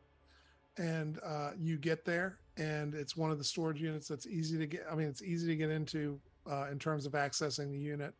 And you go to the unit number on the storage on the card. And what you find is there is a padlock on the unit. And yes, your key will fit that padlock. Well, on the way there, I want to wipe off the 38 I use because it's definitely something wrong with this 38 and pull out a different one. Fair enough. Fair enough. So you put the dribble 38 back in the case. Yes, that 38 was a trick 38. Don't believe Okay. it. Don't trust it. Fair enough. So who's going to open the lock and the padlock in this unit? I only have one good hand, so it's not me. I'll do it. Okay. Rosie, you open up the lock, pop the padlock off, slide the hasp, and roll the doors up on the unit. And in front of you, what you see is a broom and some garbage that's been swept into a pile. And on the wall, you see a piece of duct tape that says cleaned and a date, which is yesterday. I wonder if the broom is magical. So yeah, I'm thinking like, is the cleaning what the list is referring to? Is this, Indianapolis wasn't on the list. That's true. Oh yeah, true. True. True. You said there was a bag of forgot where we garbage? were. Said what? You said there was a bag of garbage?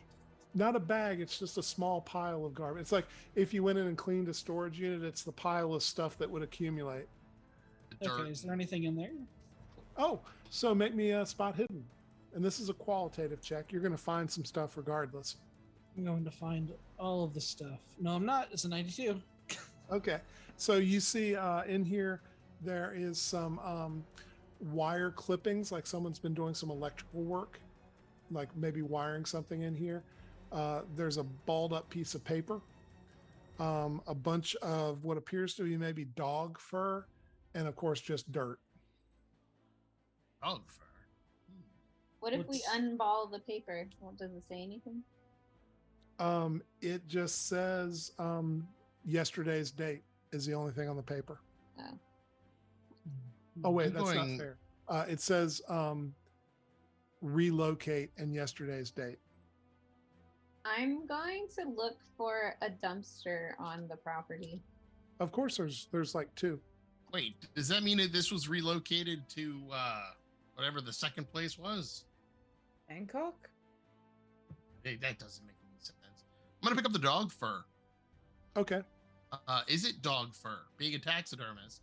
That's Is Oh, it that's canine such a fur? great question. Make me a roll. What would be the relevant skill for that? Natural world? Alrighty, that works. I'm guessing. And I'm going to let you roll at advantage because you are a taxidermist. I got a 26, so it's a good success. Okay. It's not dog fur. You think it might be alpaca, and it's got a really musky scent to it.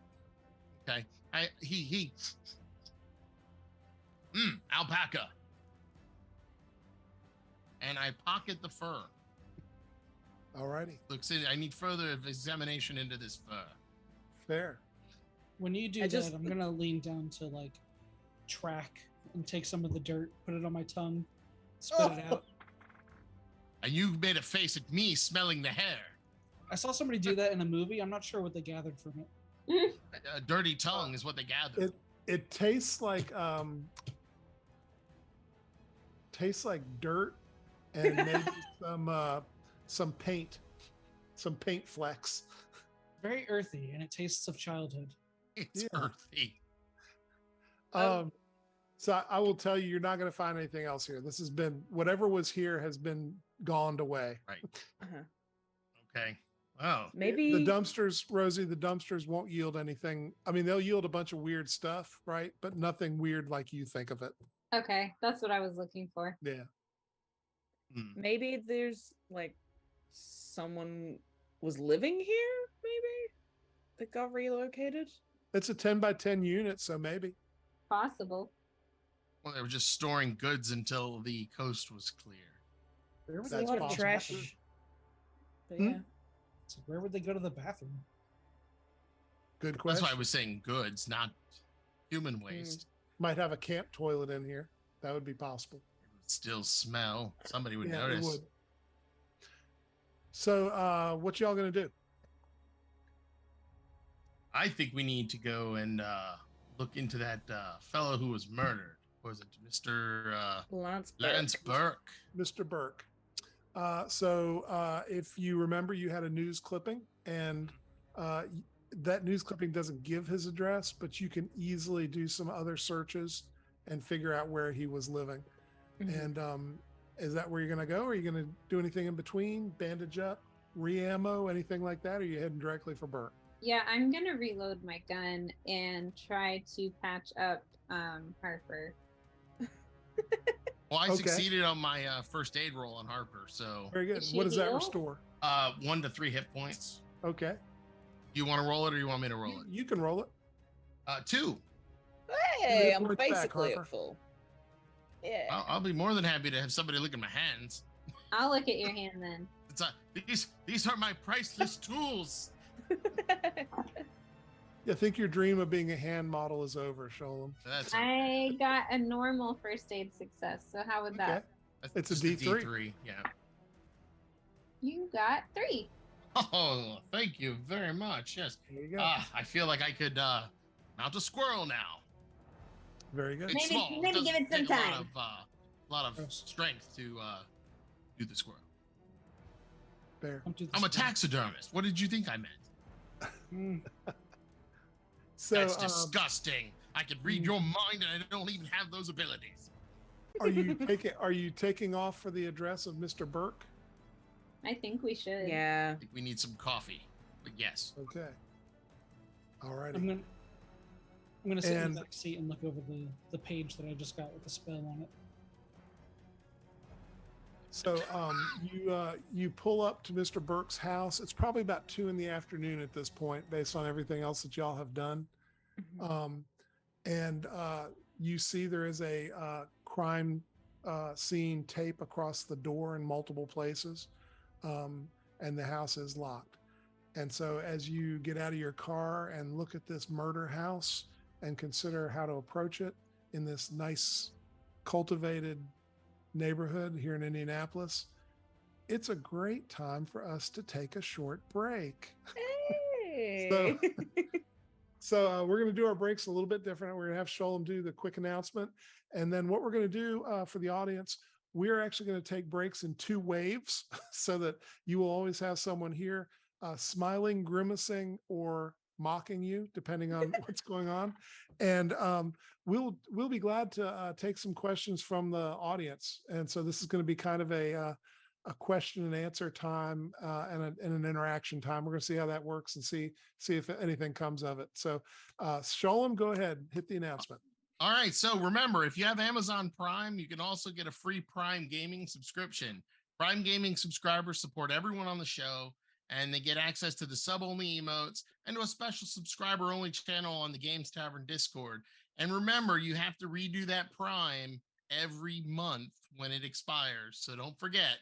And that's really all the announcements we had at this point. So does anybody have any questions or? Well, I will release Harper, Rosie, and Sholem, and then come back in 5 minutes, and then the other 2 of us will release for 5 minutes.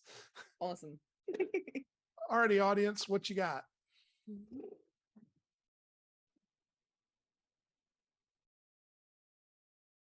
I do appreciate all the participation we've seen from the audience.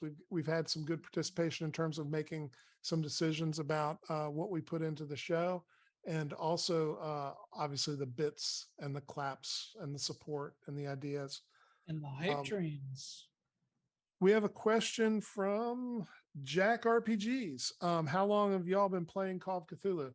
I'll let Guy answer that first. Guy, how long have you played Call of Cthulhu? I've been playing Call of Cthulhu for, I guess, going on a month, maybe a little bit more, but I've been playing other RPG systems since I was 8 years old. So yeah, very good. Role playing forever. And you're still young, right? You're still like 12, right? Yeah. Yeah. 12 plus more years. I'm 33. Okay.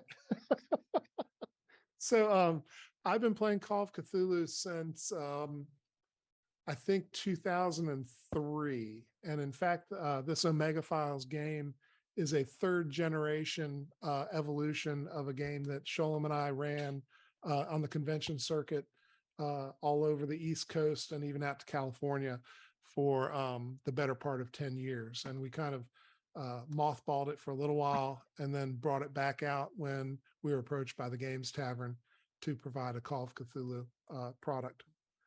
So that's the answer. Sholem, how long have you been playing Call of Cthulhu? Since I was in college, so probably, I want to say it's probably been close to 32 years, 33 years.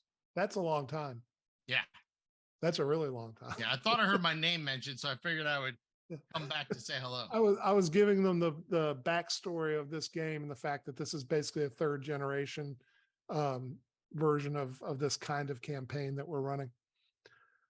Alrighty, so I'm going to step out, Sholem. If you and Guy can handle it, Booker. Sure. If you want, you can step out too, and then we'll return. Sholem's got you all handled, so feel free to hit him with some questions. We got a question from Mike Holland NC. Are you guys for real insane, or do you just fake it real well? Well, Oh the no, it's answer to absolutely that real. Is It's real. yes to Yeah. both. It's real, but we could fake it real well too. So Yeah, it's called acting. attitude. Nice. No, we more inspire insanity. I know that last week we actually had people getting creeped out in chat. If you're still there, go ahead and chime in, because we were getting some messages last week about the gators and stuff. Alligators? Oh yeah. You didn't listen to last week? No, I had stuff going on during stream. Oh yeah, they were stuck in a museum and bad things happened. Alligators, sharks, all kinds of fun things that are in museums. But yeah, we've been David and I have been running games for a long time. Oh look, thespians. Yes, thespians. Yeah. Shalom, you're kind of out of focus. I know, I don't know what's going on with my camera. Hold on. It's doing weird things tonight. It won't stay in focus. Hold on, there's my hand. And I'm still out of focus. Try putting your face real close. I know, I don't know what's going on with my camera. I think I'm gonna have to get a new one. It's misbehaving. It's a bad child. The real question is, am I blurry, or is this just how I really am? Oh, it's the glare? Thank you, Grumpy Lizard. Yes, it's probably the glare. Here, let me turn off my extra light. Is that better? At least I'm blurry and dark. Imagine if it did focus, though. That'd be great. Well, every once in a while when I do this and I come back, it focuses. And tonight it's not doing it. I'll move my mic out of the way. Am I in focus yet? No. I don't know what's going on with this thing. Move slower. Put your face directly into the lens and slowly back up. Okay, it's focused. Well, that bit was in focus. Oh, I gotta threaten to eat it for it works. to work. Okay, that makes sense. So I just gotta have to threaten to eat the thing. Yes, I am just a little out of phase all the time. This is how professionals sort out technical issues. They try to eat their camera. Yeah. I'm new to this streaming thing, so thank you. Where do you draw inspiration for mods? Newspaper clippings. Yeah. Well, newspaper clippings and our own demented imagination. David and I will actually sit down on the phone, or we used to do it in person at Hardee's at 6 o'clock in the morning on a Saturday, and we'd be there for 4 or 5 hours. And we just build upon each other's insanity. Yeah, real life events is great for fertile territory. And quite honestly, there are times I'm just sitting and I see something completely normal and it just goes in a very different direction in my imagination. So I saw a woman carrying what appeared to be like a big bowling ball size valise one time. I don't know what the hell was going on with that, but I just turned to my wife. I said, I think she's got a head in that bag. And that turned into an entire thought process for me as to how that would be a module and where it would go. So yeah, it's kind of uncontrollable, actually. Well, and if you watched last week's with the purple diamond in the museum, it was an article on a purple diamond that actually caused that module to happen. So everything else just kind of fell into place around it.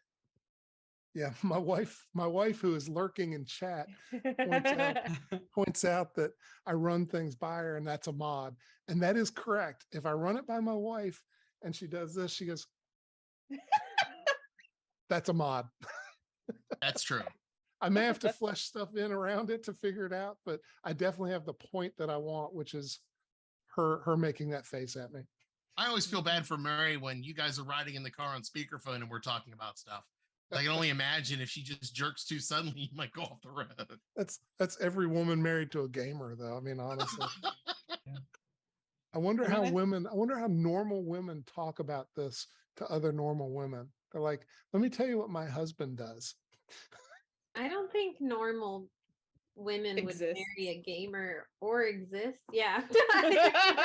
There are some who try to do it. Typically, the first thing they try to do is get the gamer guy to stop gaming. right? Because they don't understand it, don't like it. My wife doesn't particularly like doing it, but she's happy for me to do it. So that's good enough. And she Normal laughs is at streams. Control, how are we on time? All righty. Well, gang, let's get back to it. All right. So you are all outside, standing outside your car, looking at this house. It is a pretty typical craftsman-looking house in Indianapolis. Well-manicured neighborhood, well-manicured lawn, and with the police tape over it. So what you gonna do? Go in. Okay. Yeah. The door is locked. Are you gonna pick the lock? Or do we want to go around the back? Yeah, let's go around the back and see if the back door is open. Okay.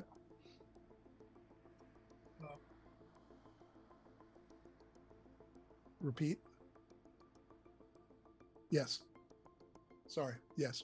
All right. So the second poll's about to go up. Quickly, put in your Second answer. poll's going up. We need fast responses, folks. Going up and it's coming back down. As this show gets more complicated, it's harder and harder to keep all the bits and pieces moving at the right pace. So, so you go around back. It is locked, but it's a pretty Right. typical for the type of house door. It's got the 6 window panes on it, and then a solid bottom part of the door. Can I look around to see if I can spot where he might have kept a spare key? Ooh, smart. Sure. Make me a luck roll. Look for fake no. rocks. I know. Look under the mat first. No, that's a 80. Yeah. He apparently, if he kept a spare key, it must have been picked up by the police, who also would have had a similar idea. Yeah. Well, I'm gonna just use my jacket coat and try the handle. It might actually be unlocked. You never know till you try. It is not unlocked. Ah, that's a shame. Can I force the the handle to turn? Is it just is it a deadbolt or is it just a handle lock? It is a deadbolt, but certainly with your club hand, you could knock through the glass. Yes, I could. Yes. Is a deadbolt to lockpick something? Is that a locksmith check? If there's a key on if there's a keyhole on the outside, then yes, that would be a Okay. locksmith check, and that is what it is. Would you like to attempt to pick it? Yeah, I'll give it a go. Okay.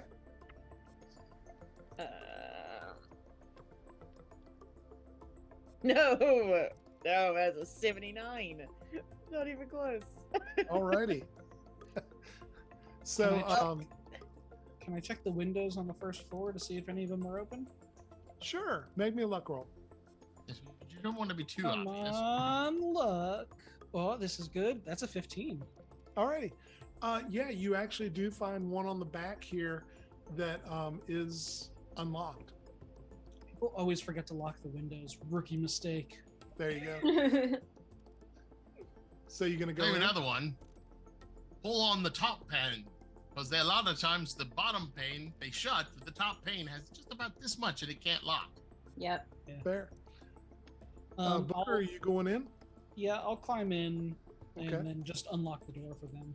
Fair enough. So all of you are in the house, no problem. This back door goes into the kitchen, which is pretty typical in this type of home, which smells god awful. What you find is that here in the kitchen, there is again police tape over the doorways going in, and you can see in the kitchen there is blood kind of all over the floor and the kitchen table, except there is an outline of what appears to be a male-sized human body on the table, where the blood was probably soaked up by clothing or something else. And there are also still several what appear to be kitchen knives on the counter, many of which are bloodied. And at that point, I need everyone to kind of make me a sand check about this scene, because the smell in here is to die for. 33. 45. 98. Harper? 20. Okay. So if you made it, you take nothing. and I will tell you, Sally, that you only took one because it was really just the odor. Yeah. Smelled something far worse last time. Yeah, it's there are worse, but I will say, Rosie, you do begin to throw up. Are you taking care not to hit any of the evidence areas? Yeah, I'm trying. Okay. Why does Yeah, it can sound I like a try- cat coughing up a fur ball? Go I in Can I the don't try and know. sink. rush her outside? Go in the sink. Sure. In the sink. I'll go Sure. outside. So, are you going outside or to the sink? Both your teammates are telling you different things. outside? Okay. All righty. Anyway, that passes after a few moments, Rachel. You'll find Sally, you'll find you're kind of hungry because your stomach Sounds has been horrible purged. in there. Yes. It smelled And worse. you see a figure looming in the back door, a large male looking figure. And you hear a knock on the door frame, even though the door is open. And the figure Come in. leans in. It appears that they have a policeman's hat on and says, what's going on in here? It's about damn time you showed up. We called for you hours ago. This is a crime scene. You're not supposed to be in here. Yeah, The I know man it's a that's crime here scene. was murdered a couple days ago. I'm well aware of that. I'm here collecting the rest of the evidence for the CSI team. Oh, that's unlikely. Didn't your superior clue you in? If you're going to be the person watching here, you should know that you should be watching out for us. Well, I appreciate the bullshit attempt, but you can lay off on it with me. You don't have to, because I've actually been sent here by that Henry fellow. I'm so sorry. Come on Yeah, in. me So too. let's go in the living room and sit down then. I'm hoping this is the last time I ever have contact with him. What did he do to you? He's just damn creepy, and Yeah. he helped me out with a problem. I lost a couple fingers, and he put them back. Does it So- look natural? I mean, they look okay to me. How about you? Looks good. Impressive. Yeah, work. I'm thinking so. Start looking But at my now, hand. every once in a while, he calls me up and wants me to do a little bit of a favor for him. So anyway, yeah, let's go in the kitchen so we don't disturb anything in here. Yeah. He sits down on the kitchen in the what is probably the armchair that Burke would sit in when he's watching TV. He says, "I brought this." Pulls out a file. He says, Henry asked me to tell you about this murder. He said you might need to know this. So it was kind of gruesome. This guy Burke, I don't know, did you hear the story about him? He's like a local celebrity.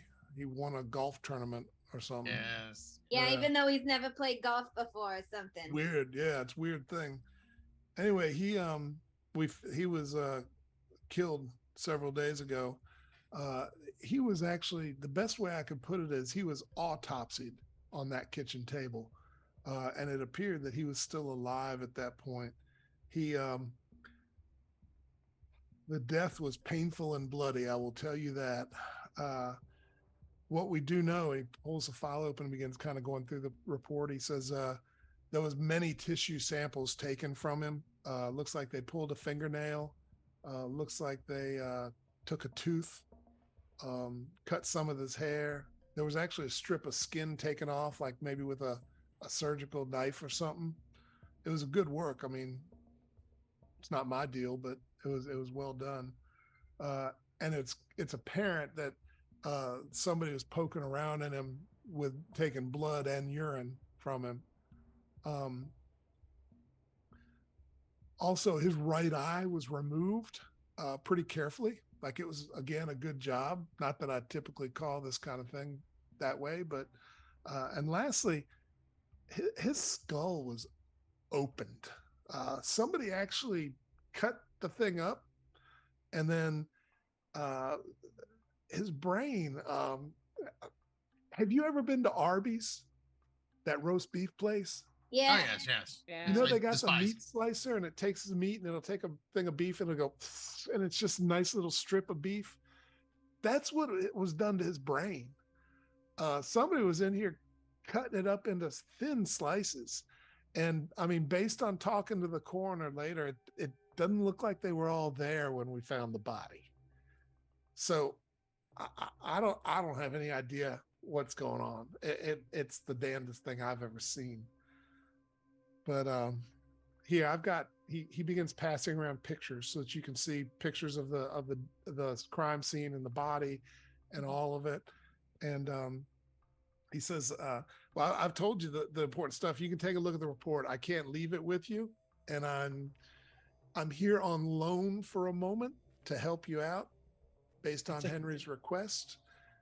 But after we're done here, I'm heading back and I've got to put this back into evidence because I don't want anything catching up with me.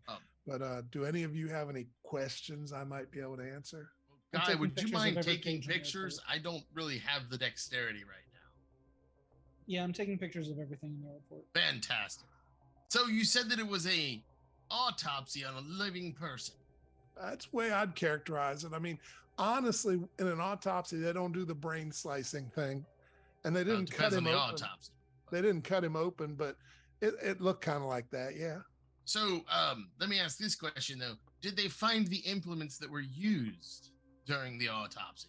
Yeah, they're in evidence. I mean, it looks like some of what's over on the counter might have been used, the kitchen, the steak knives and stuff, but the real stuff was surgical, and it was here.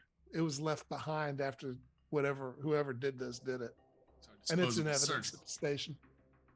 Was anything like that you could tell stolen, or was it just he got attacked? Well, that's a funny thing.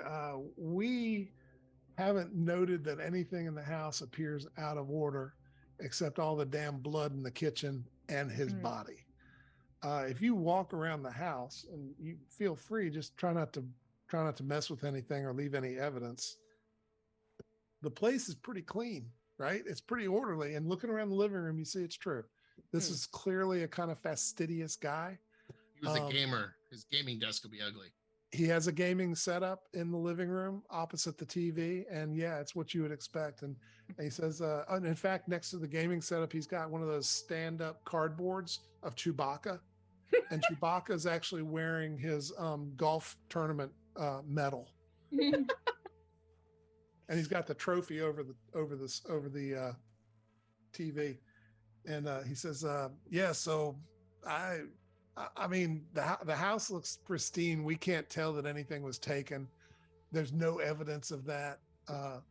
So it looks like some sort of weird cult murder or some sort of weird serial killer. It looks like he's been dextered to me. Just where on the head did the hair get taken from? Could you tell? They actually took it from the back here. Yeah. Back there? Yeah. Okay. Was I mean, sorry. Was there any other evidence besides the body and the autopsy? Like footprints in the blood? Nope. Or everything was in the kitchen. Everything was the kitchen. The body, the blood, the parts. There were still a lot of parts left. And some of the surgical type stuff was in there. They had hypodermics. I mean, that's why we know they were taking fluids out of this guy. Because they had some long needle hypodermics. Like they had to get to the organs and get them. They might have taken bile too, for all I know. But have you ever heard of such a weird thing? It's like the guy went to some sort of weird horror version of LabCorp or something. Yes, I've heard of it, but you normally don't do it on people. Well, yeah. I mean, it sounds kind of like they were testing for something. They were looking for disease. Oh, that could be. Drugs? Randomly good at golf? Yeah, maybe. I don't know. We haven't got any kind of suspects. We don't have any clue what somebody was trying to accomplish here. Really invasive drug test. Yeah, but I mean, like the slicey stuff that, like, things that thin are stuff that you can look at on slides. Oh yeah, that's true. That's probably true. I think they're looking for disease or why he was so good at golf. Yeah. Oh, maybe that's it. Yeah. Did he have? He an amazing story. So maybe somebody is trying to unlock the truth, the riddle. What were you saying, Rosie? Did he have any cameras up, or did he ever feel like he was being watched a lot or anything like that? Well, Rosie, ma'am, obviously we didn't get to interview him. He was dead and all cut up by the time we was on the scene. Perhaps he was streaming. He did have some security cameras on the two opposite corners of the house. And if you go look at them, I'll tell you what's going on. Somebody got to him with some black spray paint and made him unable to be seen. So whoever came in was a pretty decent breaking and entering guy or woman.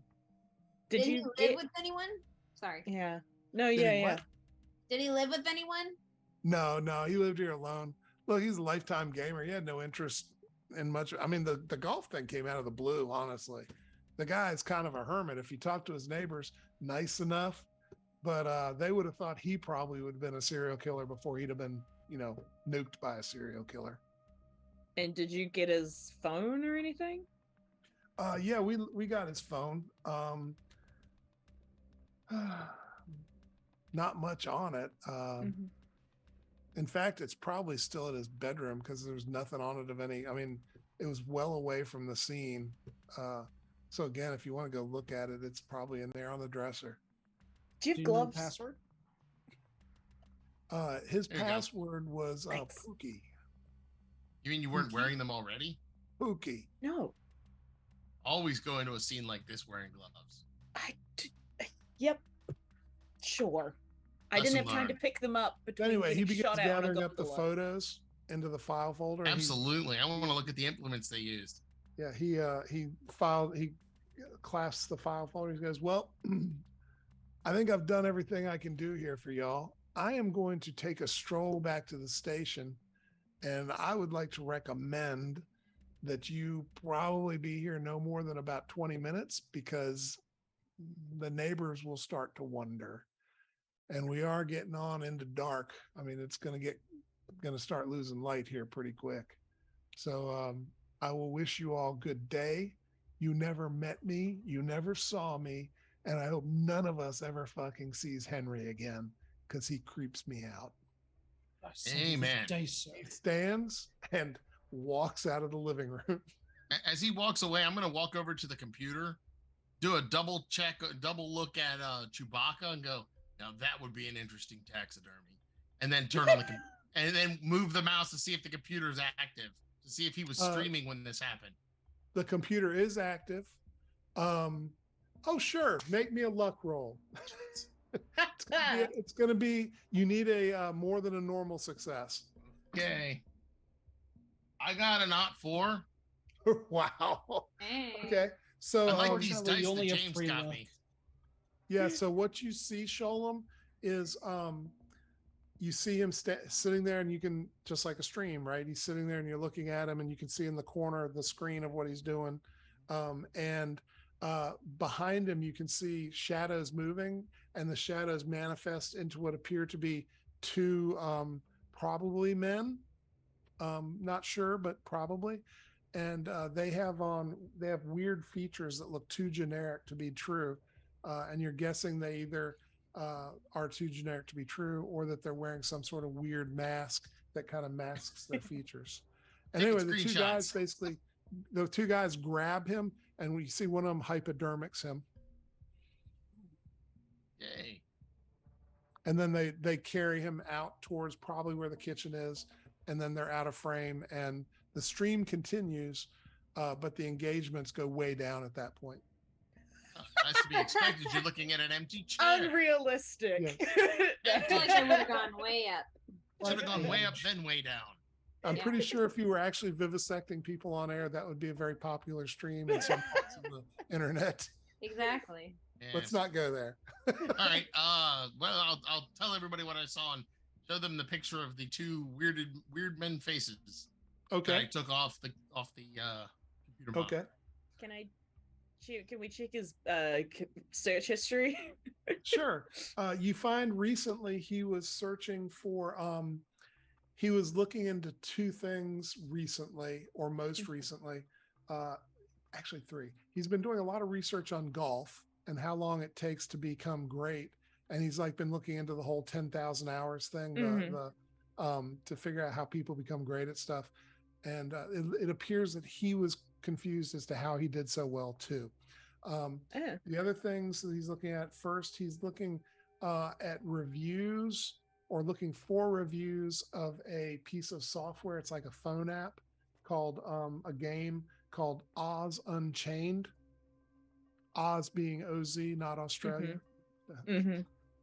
And the other thing is he was apparently doing research on small size light aircraft engines. Australia Unchained would be the best survival horror game. Actually, as you say that, that could be like an over-the-top fun adventure game, right? I may have to run that as a stream game at one point, just a one-shot, right? Just Heroes of Australia. Rosie, any thoughts?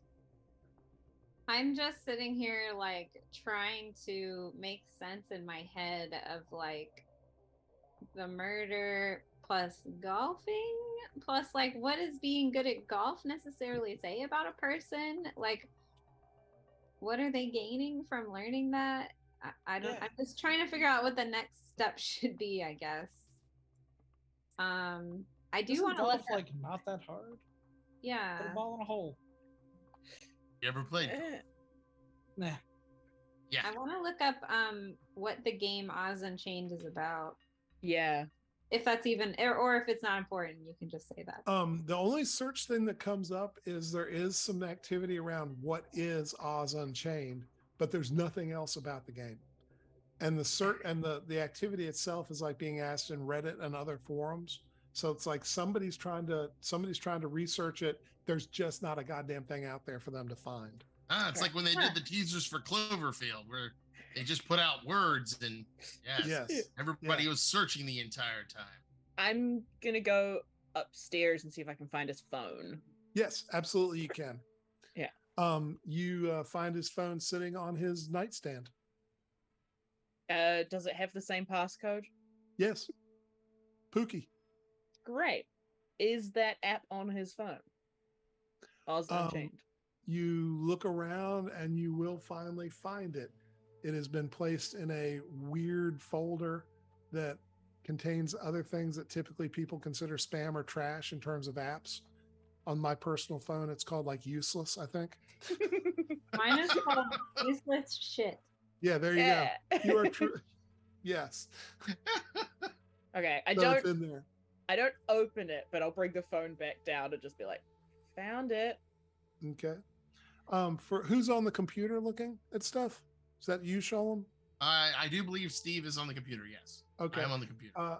One thing you will notice that is that in the games array that he has on that computer, he is playing all very high-end RPG type games. He's not doing first-person shooters. He's not doing kind of silly, just pass the time games. His stuff is really very intense and probably requires a lot of hours and a lot of concentration. And you can see he's got notes about one of his games up on the wall where he's taking notes about what's where and which quests lead to what. It's almost like a crime wall where he's trying to figure this game out. Does he have any, and I should have asked this before, but does he have any like pending notifications, like people trying to reach him? Not any of any substance. He will have some, but he doesn't have anything of any substance. What kind of jet engines was he looking at? What? What type of jet engines was he looking at? We're going to say Pratt and Whitney. Again, light. It's the kind of jet engine that you would put in something like a Piper Cub size plane. It's a light duty jet, not jet, prop engine. It's a light duty prop engine. What was he looking up about it? Like, he actually appeared to be comparing them. And if you look a little closer, you'll find he actually purchased two. What was the expected delivery date? Well, make me a computer use roll. See how fast and how much you find there. 16. Really good. Yeah, so you delve into it, Booker, and figure out that he ordered it several days. He ordered it about a week ago. It is expected to be delivered today, and it's being delivered to Baton Rouge, Louisiana.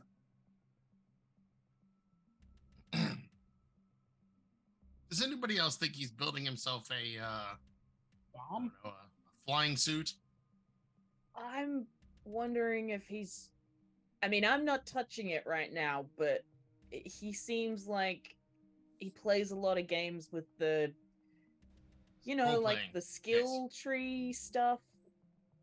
So, like, Role-playing maybe game. he's Yeah. trying to find a way to max his skills out or whatever, and Nice. suddenly became extremely good at golf. Yeah, like he's took the game too far into real life. Yeah, Look, I'll touch the app if you want to give me the phone. sure. It's Booker. Before I go there, Rosie, Booker, back to your question. It's scheduled for delivery today. It's scheduled for delivery to someone care of Tracy Lewis, and it is being delivered to an address in Baton Rouge, kind of out in the sticks, at the very fringes of Baton Rouge, between Baton Rouge and New Orleans. Rosie, what are you doing? Opening Oz Unchained. Okay, so the app opens up. This is an app that's based around Wizard of Oz themes, except the stuff that's going on in it presumes that like Dorothy and the Tin Man and the Woodsman and the Scarecrow are all kind of pulp action badasses. And it's very typical of the games that you see people playing on their phones, where it's as a game, it's very limited, right? It's some fun, but it is pretty limited in terms of the progression of it over time. Are you going to start playing? We should play later when we leave here. We need to do everything here first, quick. Yeah. I'll just like slowly start doing it while we're looking at things. Okay. All righty. Fair.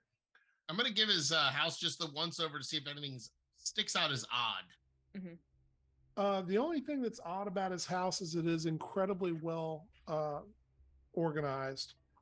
He's clearly one of these people who would come like, think about the guy from American Psycho if he were a gamer, right? He comes home, he takes the power meal, he does all of his whatever he has to do, he gets into his night clothes, he goes, he sits at his desk, and he games and he games and he games and he games and he games. And then at exactly the set right time, his alarm goes off, he gets up, he goes over, he gets into bed. So that's the kind of person this seemed like, just looking around. There is nothing here to indicate that golf was ever on this person's personal radar, except for the medal on Chewbacca's neck and the trophy over the TV. There is nothing sports in this house at all. He has no interest in sports. Is there anything on the back of the medal? It's just got his name and the date he won, which I believe was February 4th. Anything under the trophy? Same deal. Does he have a Facebook account in the phone?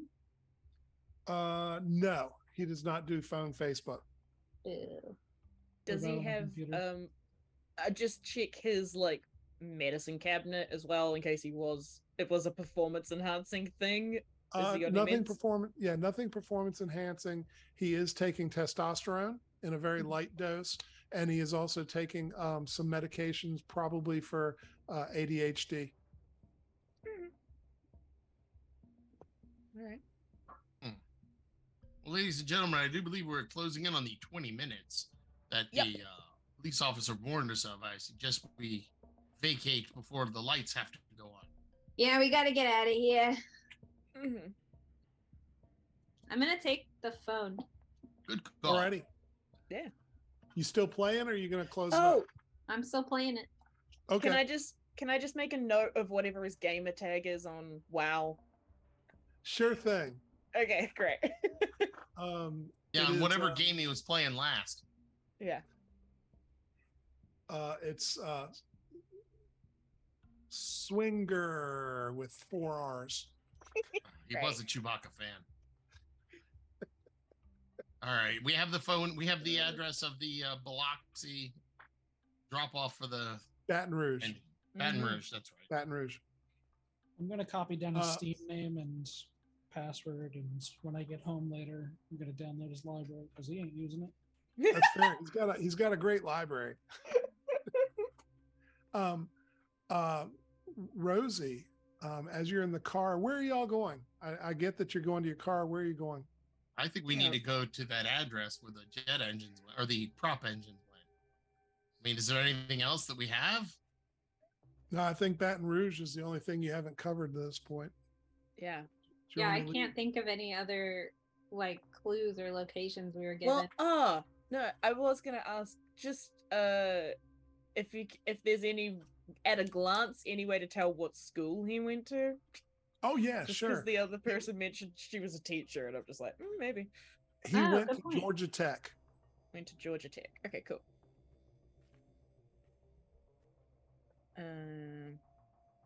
Yeah, I mean, I don't think. maybe the prop engines had something to do with the wire cuttings that we found, but Yeah, they're being delivered today, so I don't think that makes sense chronologically. Depends if you're building a frame to hold them.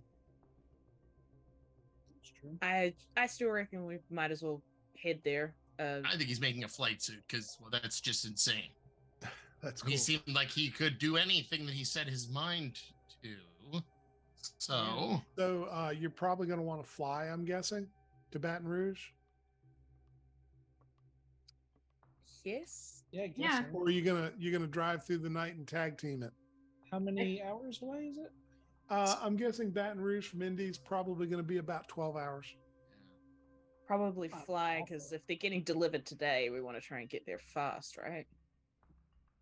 Yeah, I feel like we can get there a little faster if we fly. but then we'll also have to acquire a vehicle. That's fine. I can get a rental. Great. We could split the party. Just kidding. We'll pick you up at the airport in Baton Rouge. Yeah. It does not matter to me. I'd prefer to fly anyway, but Yeah. Yeah, I prefer. I feel like we will be able to save a lot of time by flying, especially if we can just catch a flight, like the next flight there. Yeah. Well, that's a good Okay. question. When is the next flight? You can actually catch one about 7 p.m. tonight if you race to the airport. Perfect. We should do Yeah. that. There's Yeah. several flights down in that direction from Indy. Mhm. So you get to the airport. You're just going to park the car back near the rental place. Yeah. Okay. yeah. Yeah. Did we happen to go by any waterways on our way there? Sure. Hey, Sure. would you stop for just a moment? Yep. I'm going to unscrew the silencers and toss all 4 38s into the river with the silencers. All righty. Rosie, make me a sand check. Someone had Plug to do the it. phone in before you lose battery. Yeah, that's 70. Let's see. How's that looking? Rosie. Rosie, you're really enjoying this game. Yeah. It's kind of addictive, which honestly is what all games are designed to be. So that doesn't surprise you. Look, guys, I'm like Dorothy, except I've got like these punching fists. Are you sitting up front with Harper or are you sitting in the back? I'm probably in the back now because I'm like. Okay. in Who's my in You the want to back be with closer to the charge cable, don't you? Who's Yeah. in the back with her? I'll be in I'm the driving. Yeah, I'll be up front. I'll be in the Okay.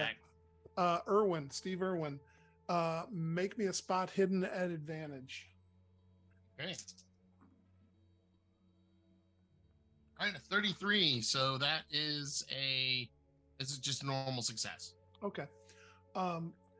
When I'm gonna use Rosie's a luck flash, point to make. I'm gonna use a luck point to make it a good success. 'Cause okay, I'm only one that's a really point good off. choice. Fair enough.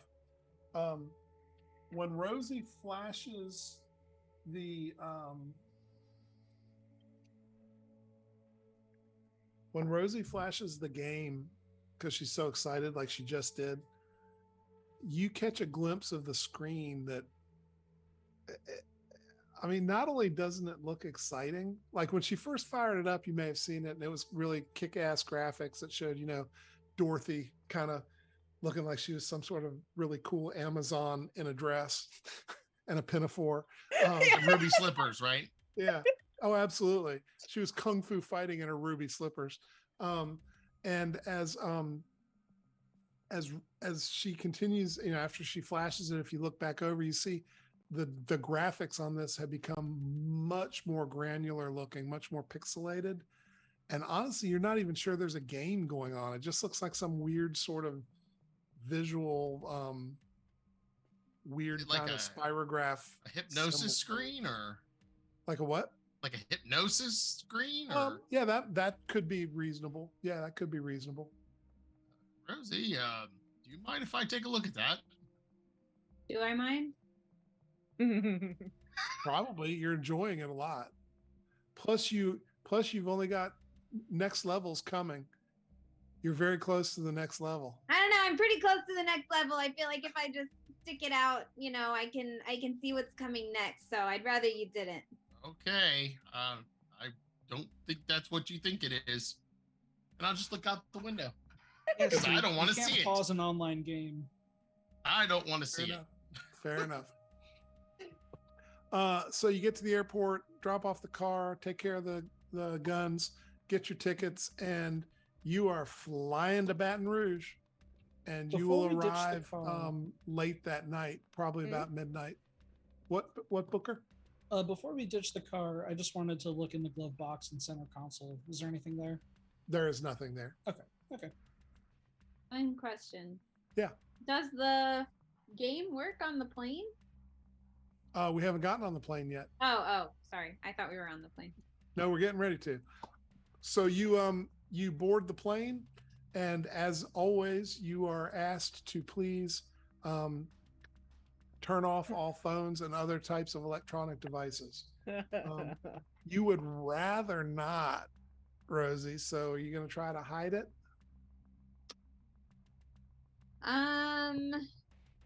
No, because I am trying to stay under the radar and not cause trouble. Okay. Make me a willpower or a power roll.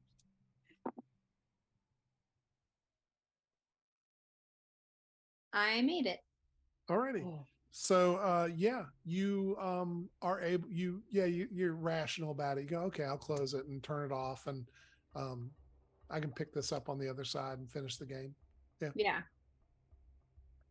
Rosie, before you turn it back on, may I take a look at it? I won't erase sure. the game, I promise. Here you go. All right, but I'm going to wait till we're allowed to use it on the plane. But thank you. Fair enough. Plane ride is uneventful unless you wish to do something to make it eventful. Well, once we're in the air, I'll turn the phone back on.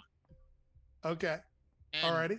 go to Oz, and it doesn't look anything like what it just did with her, does it? No. The beginning, the intro and splash screens are high resolution, really great graphics, very appealing. You going to start a game? Absolutely not. She would kill me if I overwrote her saved game. Probably true.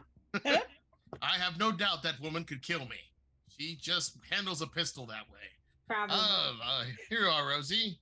The graphics don't look anything like where you were. What are you talking about? Yeah, sure they do. They look great. Okay, hold on. Let me take a picture. And when you get to another point, let me take a picture before you turn it off.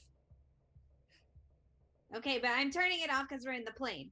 Well, no, you could use it while we're in the air. Oh. Yeah, does it work in airplane mode, or do you have to be online?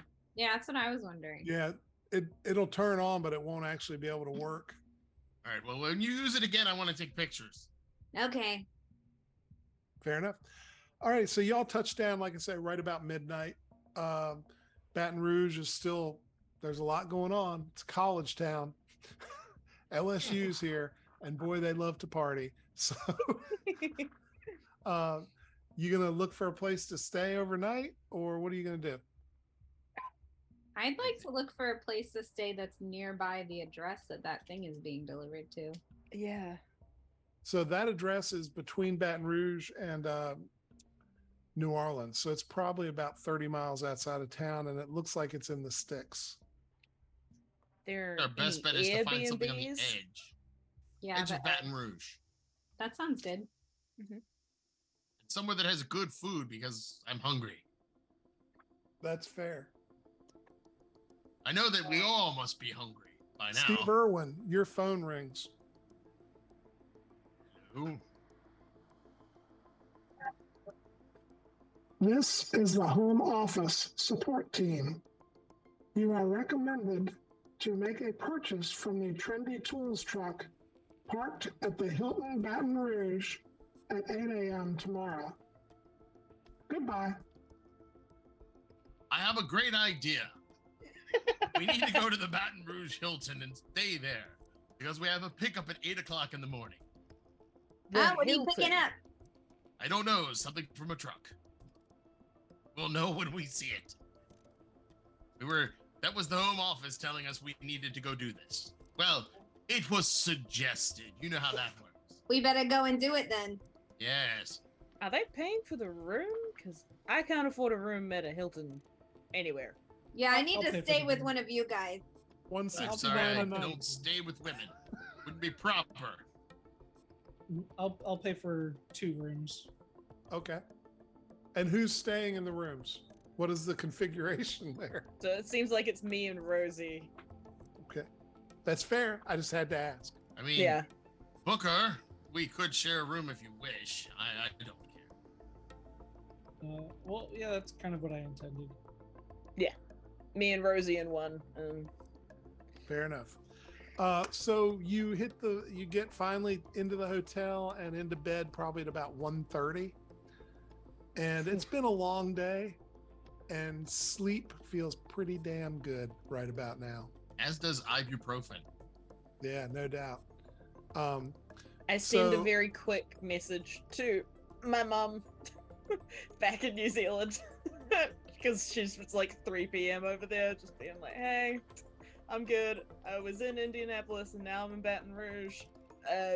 Weird travel plan change, but I'm alive. Don't worry about me. Love you. She says, oh, that's good. You wouldn't believe it. I've taught Dusty the retriever how to retrieve. He'll get a ball for me now. Just heart emoji reacts. Nice. What time y'all gonna be up? Do they offer free breakfast? Of course, it's a continental breakfast, 7 o'clock. which I have to explain to the New Zealander in this country means it's all stuff you could get from a convenience store. Great. Yeah. Yes, 7 o'clock, and then I'll be outside at 8. Okay. Everybody else kind of on that same schedule? Okay. All right. So the continental breakfast is fine. It's certainly nothing to write mom about. But it will feed you. And when you head out to the front, you see in the parking lot, Sholem, off to the left, all of you see this, but you received the call, a truck that looks kind of like a Snap-on tools truck, except it's done in a more exciting visual palette in terms of colors. It says trendy, and on the top it's got trendy, actually like in 3-dimensional letters on top of the truck. It looks like this is kind of the Snap-in tools of the home improvement HGTV crowd, right? Where they're trying to appeal to people who are watching it. And so you can get like a pink hammer and, you know. How tacky. Yes, but I will go over there to make the purchase. So the guy's in the truck, he sees you when you come in and goes, hey, can I help you? Yes, I'm here to pick up a purchase for the home office. Oh, yeah, I was told you'd be here. He steps out of the truck. He goes, come on around back. Okay. And he basically opens the back and gestures for you to go in. I Looks look at the over my rest of you. shoulder at all of them, and then I go in. He looks at the rest of you, goes, y'all going in too? Yeah. Yeah, Okay. sure, why not? All right. I just sigh. It's the amount of weird trucks I have to get into. At least you still Yeah. have your kidney. When you get in there, what you find is that this truck has racks and racks and racks of tools that you literally can purchase. So it's like going into a little mini hardware store. But as you go in, he pushes a button, kind of a concealed button, and one of the racks slides down, and on the wall in front of you, you've got, again, a bunch of pistols, but these don't look like they're police cast-offs. These are legit. And he's got a couple of machetes, a set of combat knives. Basically, he's got a nice array of field work tools that you might need. It's got a bag of zip ties. Yeah. So you tell me what you might be looking for, and I'll tell you if he's got it in his truck. He has a limited supply, but he does have something. Harper, you want to go first? Ladies first. Rosie.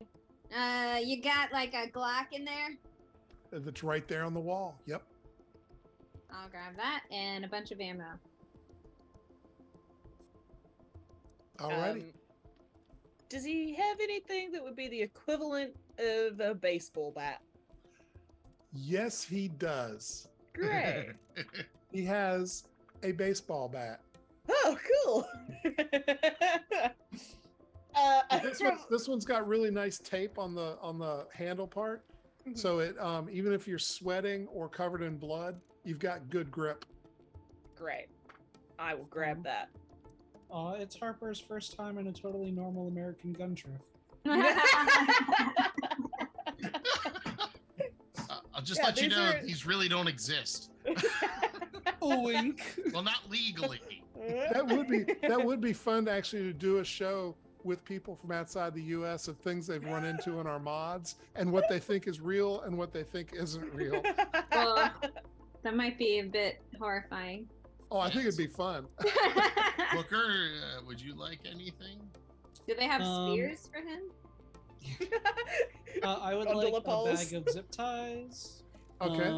I would like some sort of rifle with a collapsible buttstock. Okay. Yeah, what they've got is actually an AK-47. It's not new. It's clearly been used because they're not being made, I don't think, right now. But he has that, and it does have the collapsible stock as well as 2 magazines. Okay, so I can conceal it a little bit.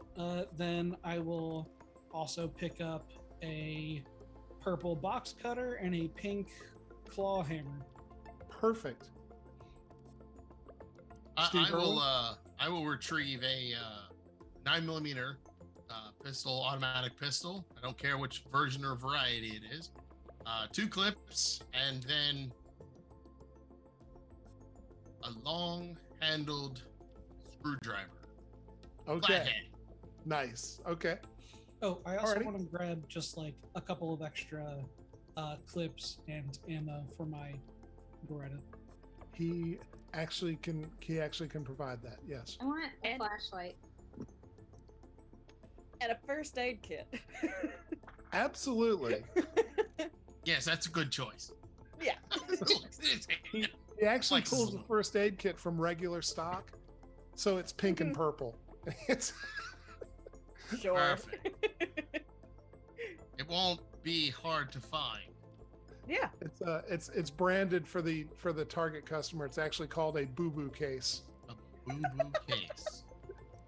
Does he have one of those stud finders that projects like the laser line to make sure everything's level? Let me see. That's a little bit niche, so let's see. Yes, he does. I'll take one of those. Okay. I'm not going to use it here. I need it at home, but this saves me a trip to Home Depot. Fair. Yes, and what is our total?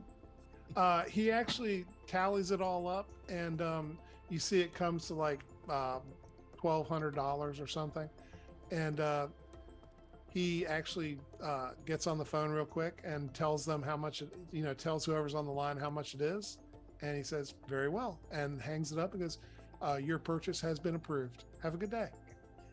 Actually, Thank one you, last sir. thing. I'm just gonna grab like a toolbox. Thinking of like different types of like Allen keys and all that kind of stuff. If we need to take engines apart at all. Okay. Yeah, so they have like a toolbox. It's like a home tool kit. My wife actually has one that's got a little bit of everything in it. Yeah. He says, "Oh, that's a great choice. Unfortunately, I've already put the purchase through, so I can't call this pay one cash in. for that. That will be $25. I'll just pay cash for that. Thank Thanks, you, sir. Booker. Have a great day. Enjoy your home improvements." I give him another 20 as a tip. I'll be like, Oh, thank you. thanks for being prompt.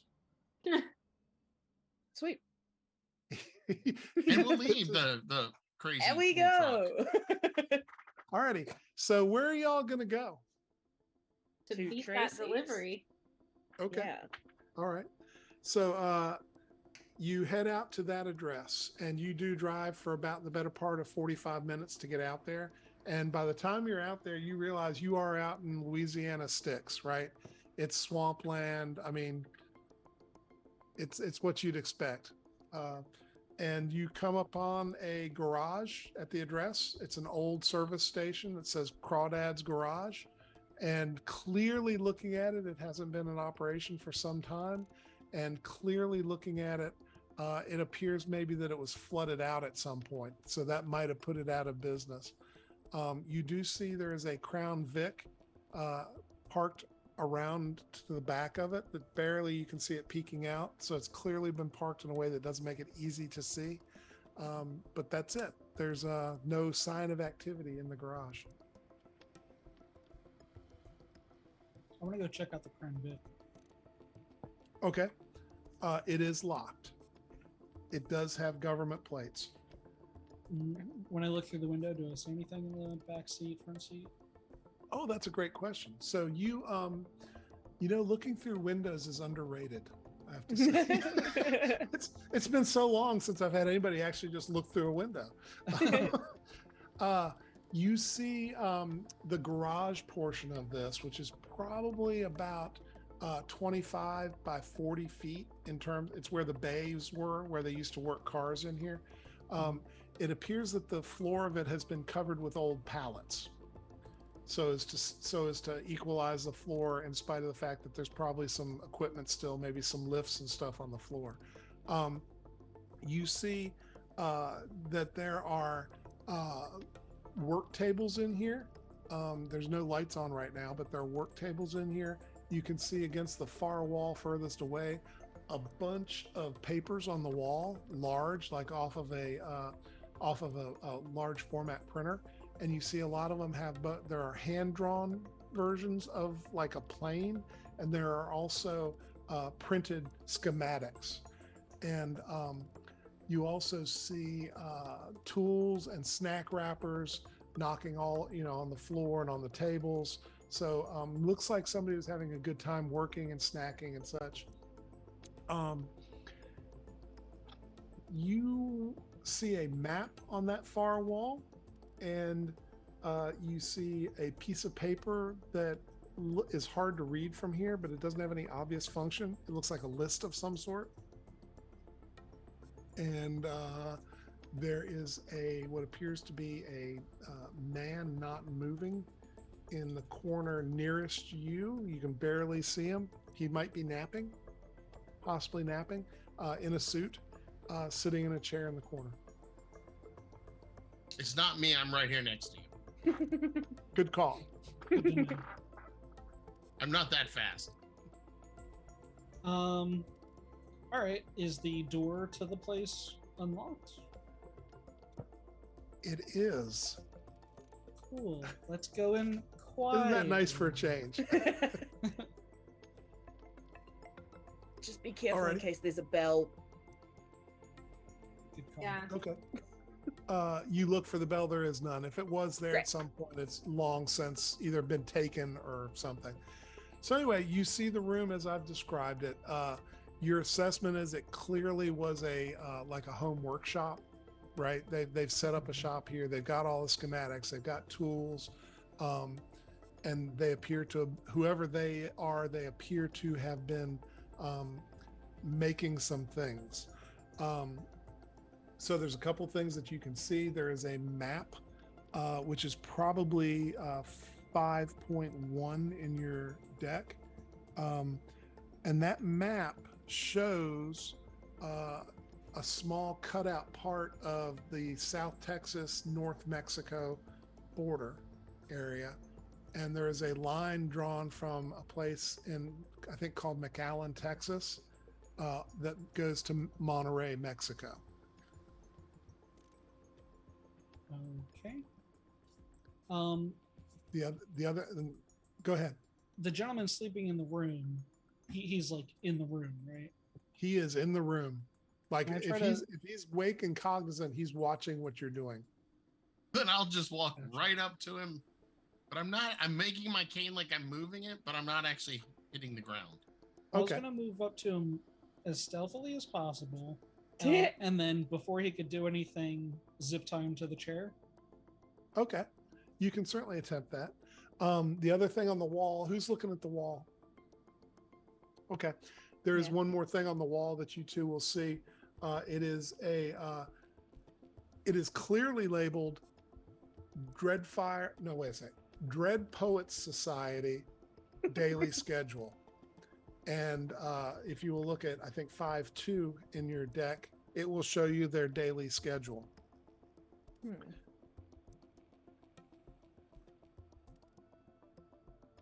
Guy and Booker and Steve Irwin, as you move over towards the body, Booker is moving stealthily. Steve Irwin, I get the impression you're moving not stealthily, but just kind of directly.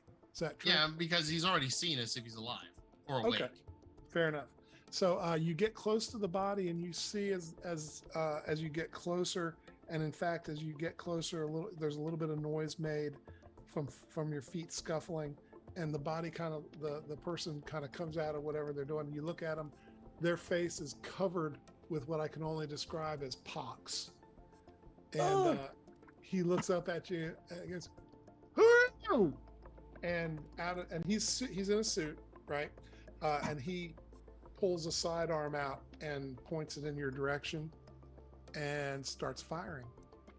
When he pulls his arm out, can I Yes. try to grab it and zip tie it down real quick? You Not may do touching. that because that was what you were coming over to do. So I'm not touching Make- Pox Boy. Yeah, make me- no. Booker, It's a make me 27. how much? A 27. Okay. What roll am I making? Well, what I was going to ask is, what is your fighting roll? My fighting is a Brawling? 35. Brawling? Yeah. Yeah. So you managed to do it. You get his arm down and zip tied to one of the armchairs as he's trying to pull his gun on you. He still appears to be struggling. Steve Irwin, what are you doing? I'm gonna give him a knock upside the head Already with make my your knock. 8-ball. Already make your knock. No, I got a 95. I know I didn't hit him. Alrighty. Steve Irwin swings his 8-ball past the guy's head. Booker, I need you to make me a dexterity check to make sure that, or actually dodge is the right answer here. Dodge to make Sorry, sure not you don't used to get using hit by my it. left hand. That's an 85. I don't dodge. Okay. Please roll your damage, Steve Irwin, but we Okay. will have it because at that point it was in the end of its trajectory and you were not able to do much Yeah. damage. I was really not trying to kill him, just more stun him. So that's 2 points. Booker, you take 2 points of damage as the 8-ball hits you instead of the person in the chair. Back over to the other Fuck, side of the what the room. hell? Ladies, you are Out of the looking, way, man. as you're looking at these schematics, you are reminded perhaps of some of the shapes and styles of airplanes that you saw in use probably in World War I based on what they look like. It is what they appear to be trying to build perhaps is a single wing old style propeller plane. Back to other side of the room, the guy is lurching up out of the chair and you can see his hands have got pox too, and now he's attached to the chair, so he's kind of leaned down while he's reaching out for you, Booker. What are Don't you going touch to him. do? He has the pox. I'm gonna kick the chair That's why I hit you with my away stick. from me. Okay, Hopefully, trying to basically make him go away from you because he's attached to the chair. yeah, I'm gonna kick Okay. the chair away and try to. So drag what him. I'm going to do is I'm going to let him make a brawling attack at you, which is what he's trying to do. But I'm going to put him at disadvantage because of the fact you've got him tied to a chair that's being impelled to go the opposite direction. And he barely misses you. Like he's reaching out for your face just as your foot connects and kind of makes him lurch away and spins him around to the other wall. What do you wish to do, Booker? pick up something near me and try to hit him in the back of the head. Okay. Easily done. There's a wrench right there, a big wrench. So go ahead and do that. Clonk. That is a 47. And my brawl, as we've discussed, is a 35. Do I'm you gonna wanna- burn the luck. Ooh, Burning that's 12 a luck? lot. Can't do it in combat. Oh, that's right. Can't do it in combat, but you can push it. What does that mean? That means you can re-roll. If you fail again, there will be a bad thing that happens to you, which probably would look like you hitting yourself with the wrench, I'm guessing. Okay, I'm gonna try to push it. Okay. Ooh, it's an 11. Nice. So that'll be a D6 damage, like a club. 2. Alrighty. And did you add your damage bonus? I did not. It's +1, so 3. Alrighty. So you hit him, and you can, as you hit the back of his head, it splits almost like a melon. It doesn't like explode. It just clearly, it is not as strong as a normal skull and flesh head should be. And I need you to make me a luck roll here to see if you get spattered by any of what's coming out of him. Oh God, he's an infant. I hit a soft spot. Covered in pox. That's a 63. Oh. And let's see, what is your luck at? I think it's pretty good. Fox man. Watch out. Let's see. Booker, your current luck is not that good. It's good, but it's not that. So you actually are spattered in the face and chest by some of this. Make me a power check to see if you do something weird with the liquid. That's a 96. Oh no! So you actually kind of do this. You go, oh, and you might have gotten some in your mouth. Can I smack his hand with my cane? You may attempt to do that. You see him doing this. You see him going like this. Go ahead, Sholem. Yes. Stop it, you idiot! I made it by 1. Okay. So he has intercepted your hand and said, "Stop it, you idiot." What are you going to do? Don't suck on that. You know what? You're right. I was wrong. And then I go and find like a rag and dab. Don't wipe. Dab. Perfect. You need more than a you rag do for see that. as you're looking for the rag, the guy is still moving, right? He's kind of hunched over, but he's definitely getting back up. And the back of his head is kind of open a little bit, and it's dribbling out stuff. And he's turning back on you, Steve Irwin. He's like, "Get the hell out of here." Oh, that's it. I'm just clubbing him across the face. Okay, make your 2 hit. I will say, Rosie and Harper, the other side of the room is a lot more exciting than your side of the room. Yeah, Yep. I'm liking my side. Just a normal success. Alrighty, roll your damage. It's like a club, Sholem. I don't want him touching me. 8 No, points. it's fine. We've got things handled. You drop him. You cave in part of his face, and he drops. That's how you club someone. And It liquid hit a soft spot. stuff begins oozing out of the wounds into the pallets and below to the floor where you can't really see it. So that was fun. So Disgusting. sanity rolls all around. Harper has mirrored my thinking. I got a 31. I got a 39 or 36? 39. I got Rosie? a 6. Like, 73. Okay, Rosie and Harper I got 61, which is just enough. barely made it. On the All right. away from So, being nice. Rosie, you have failed again. Oh no! Yeah. It's a She's slippery still slope. playing the goddamn game. And are you back on the game again? Probably. Oh shit. Okay.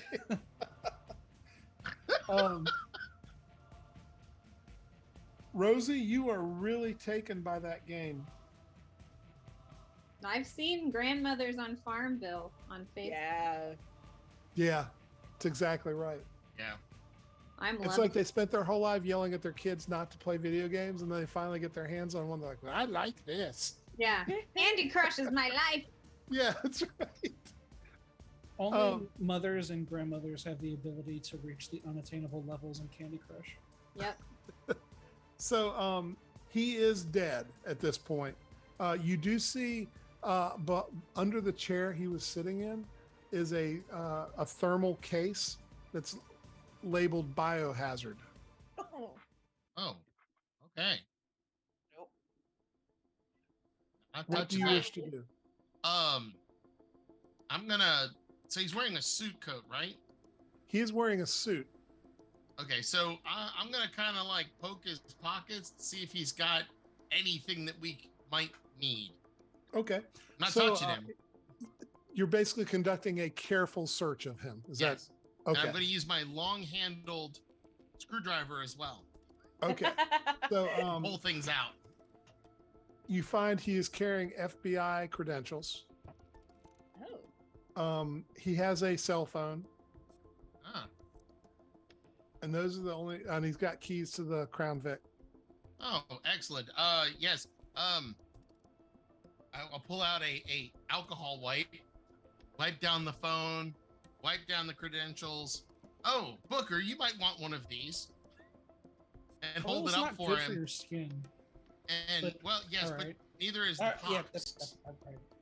And I'll put the FBI in my pocket and come away with the phone. Okay. You should look and see if the game is on that phone.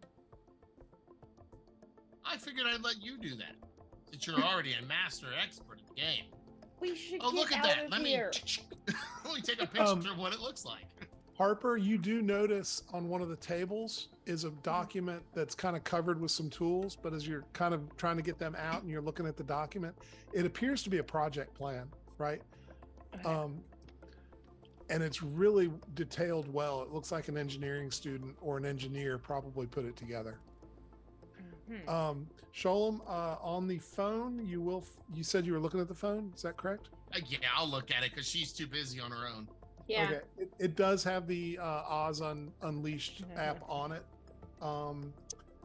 And so you got the phone, you got the FBI, and that's kind of it. All right.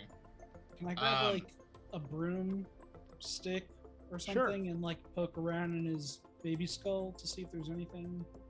It looks like brain. It just looks like the skull and the skin were kind of not as hard as they should be. Like Okay. maybe all the pox have softened it and made it more malleable. Okay. I was mostly looking I- for some. Don't like that. I will be honest. I'm going to pull out my phone and search the Dread Poet Society. Yeah. Okay. I think it's a frat, maybe. And I think we Look at should the burn this cult. place because there's a biohazard in it. Yeah. There is no Dread Poet Society on record in Google that you're aware of that you can find. It's like the Dead Poet Society, but for the Dread Pirate Robbers. Booker, I you have think two I- hands. It's easier for you to search on phones. Would you like to go through the FBI agent's phone and we can Me? drive away from here? And do you agree with torching this place? Yes? Yeah. Harper, Oh, are hold you on, going hold to- on. There might be more stuff we could find in here. Harper, are you going to read over the project plan, or you just kind of see it and then move on? I will probably point it out to Booker, because if there's a dude with pox, I'm not trying to touch anything in this room. Fair. Booker, there's you- a file there if you want to grab it. It's really more like a big spreadsheet, right? Like a chart, not a Gantt chart, but like a big spreadsheet that details different It's like a steps. flow chart. And if you look at it, make me a intelligence, an idea roll, which is the same as your intelligence. Booker, you can make Okay. this too. I take a bunch of pictures. Very good. Yeah, good choice. No, I don't make it. I got a 75. I also didn't make it. I made a critical success. I got another odd 8 this time. Nice. Are you over there looking at it too? Oh yeah, I mean it's just like, well, that doesn't make Okay. any sense. How could you do that in that amount of time? It appears as part of the project plan that they had the engines actually arrived. They had them expedited, and they arrived yesterday, and they reshipped them out to a train yard in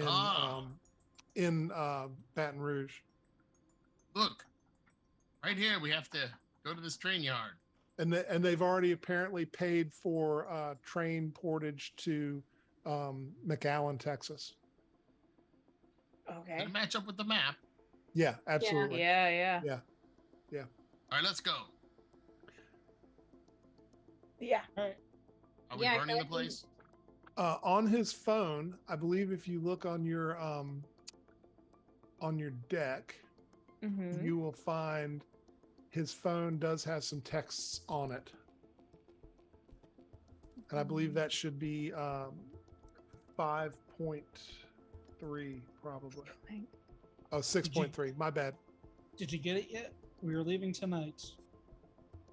Slide Yeah. 16. On the way. with Omega the Control CX desperately trying to keep me on track, folks.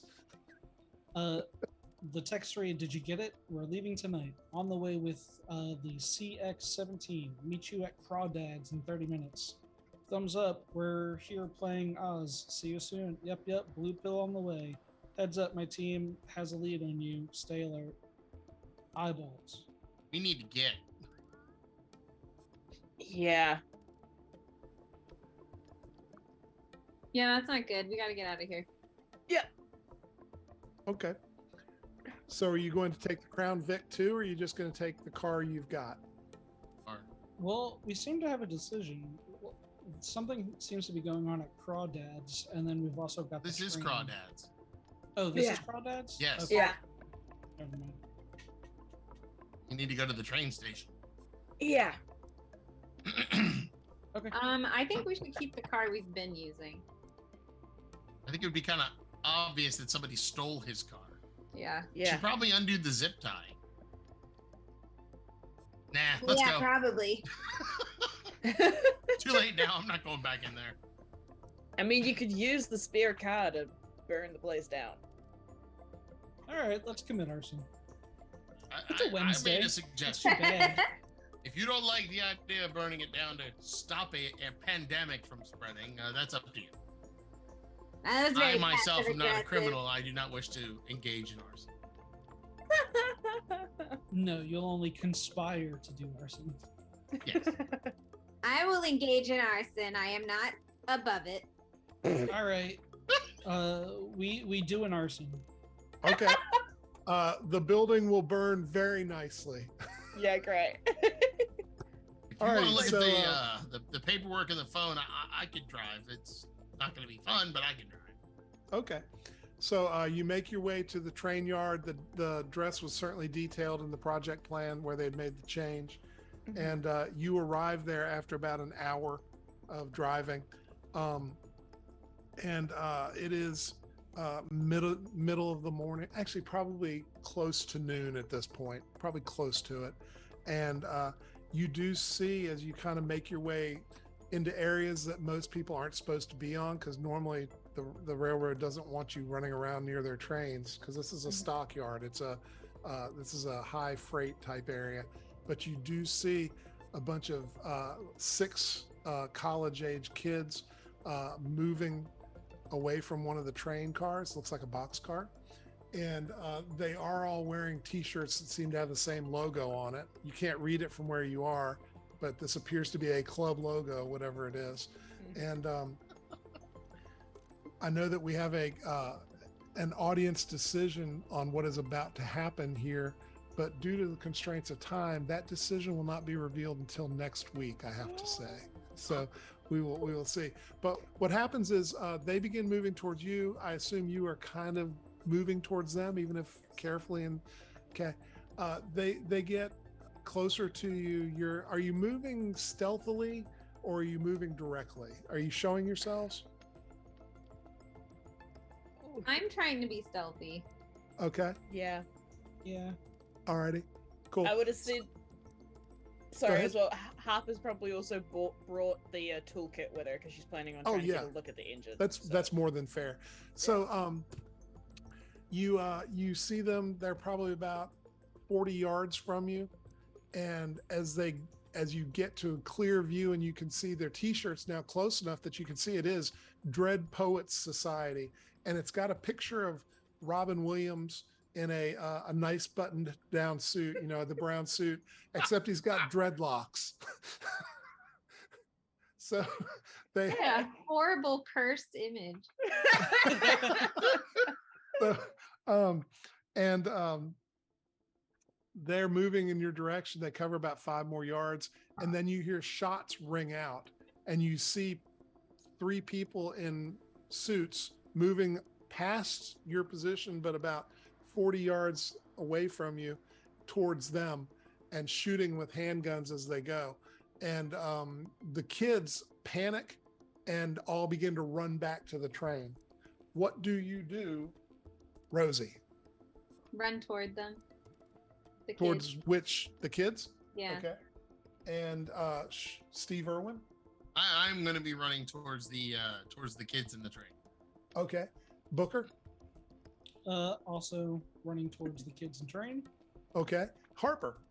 I'm not. No, just kidding. Yeah, I'm running.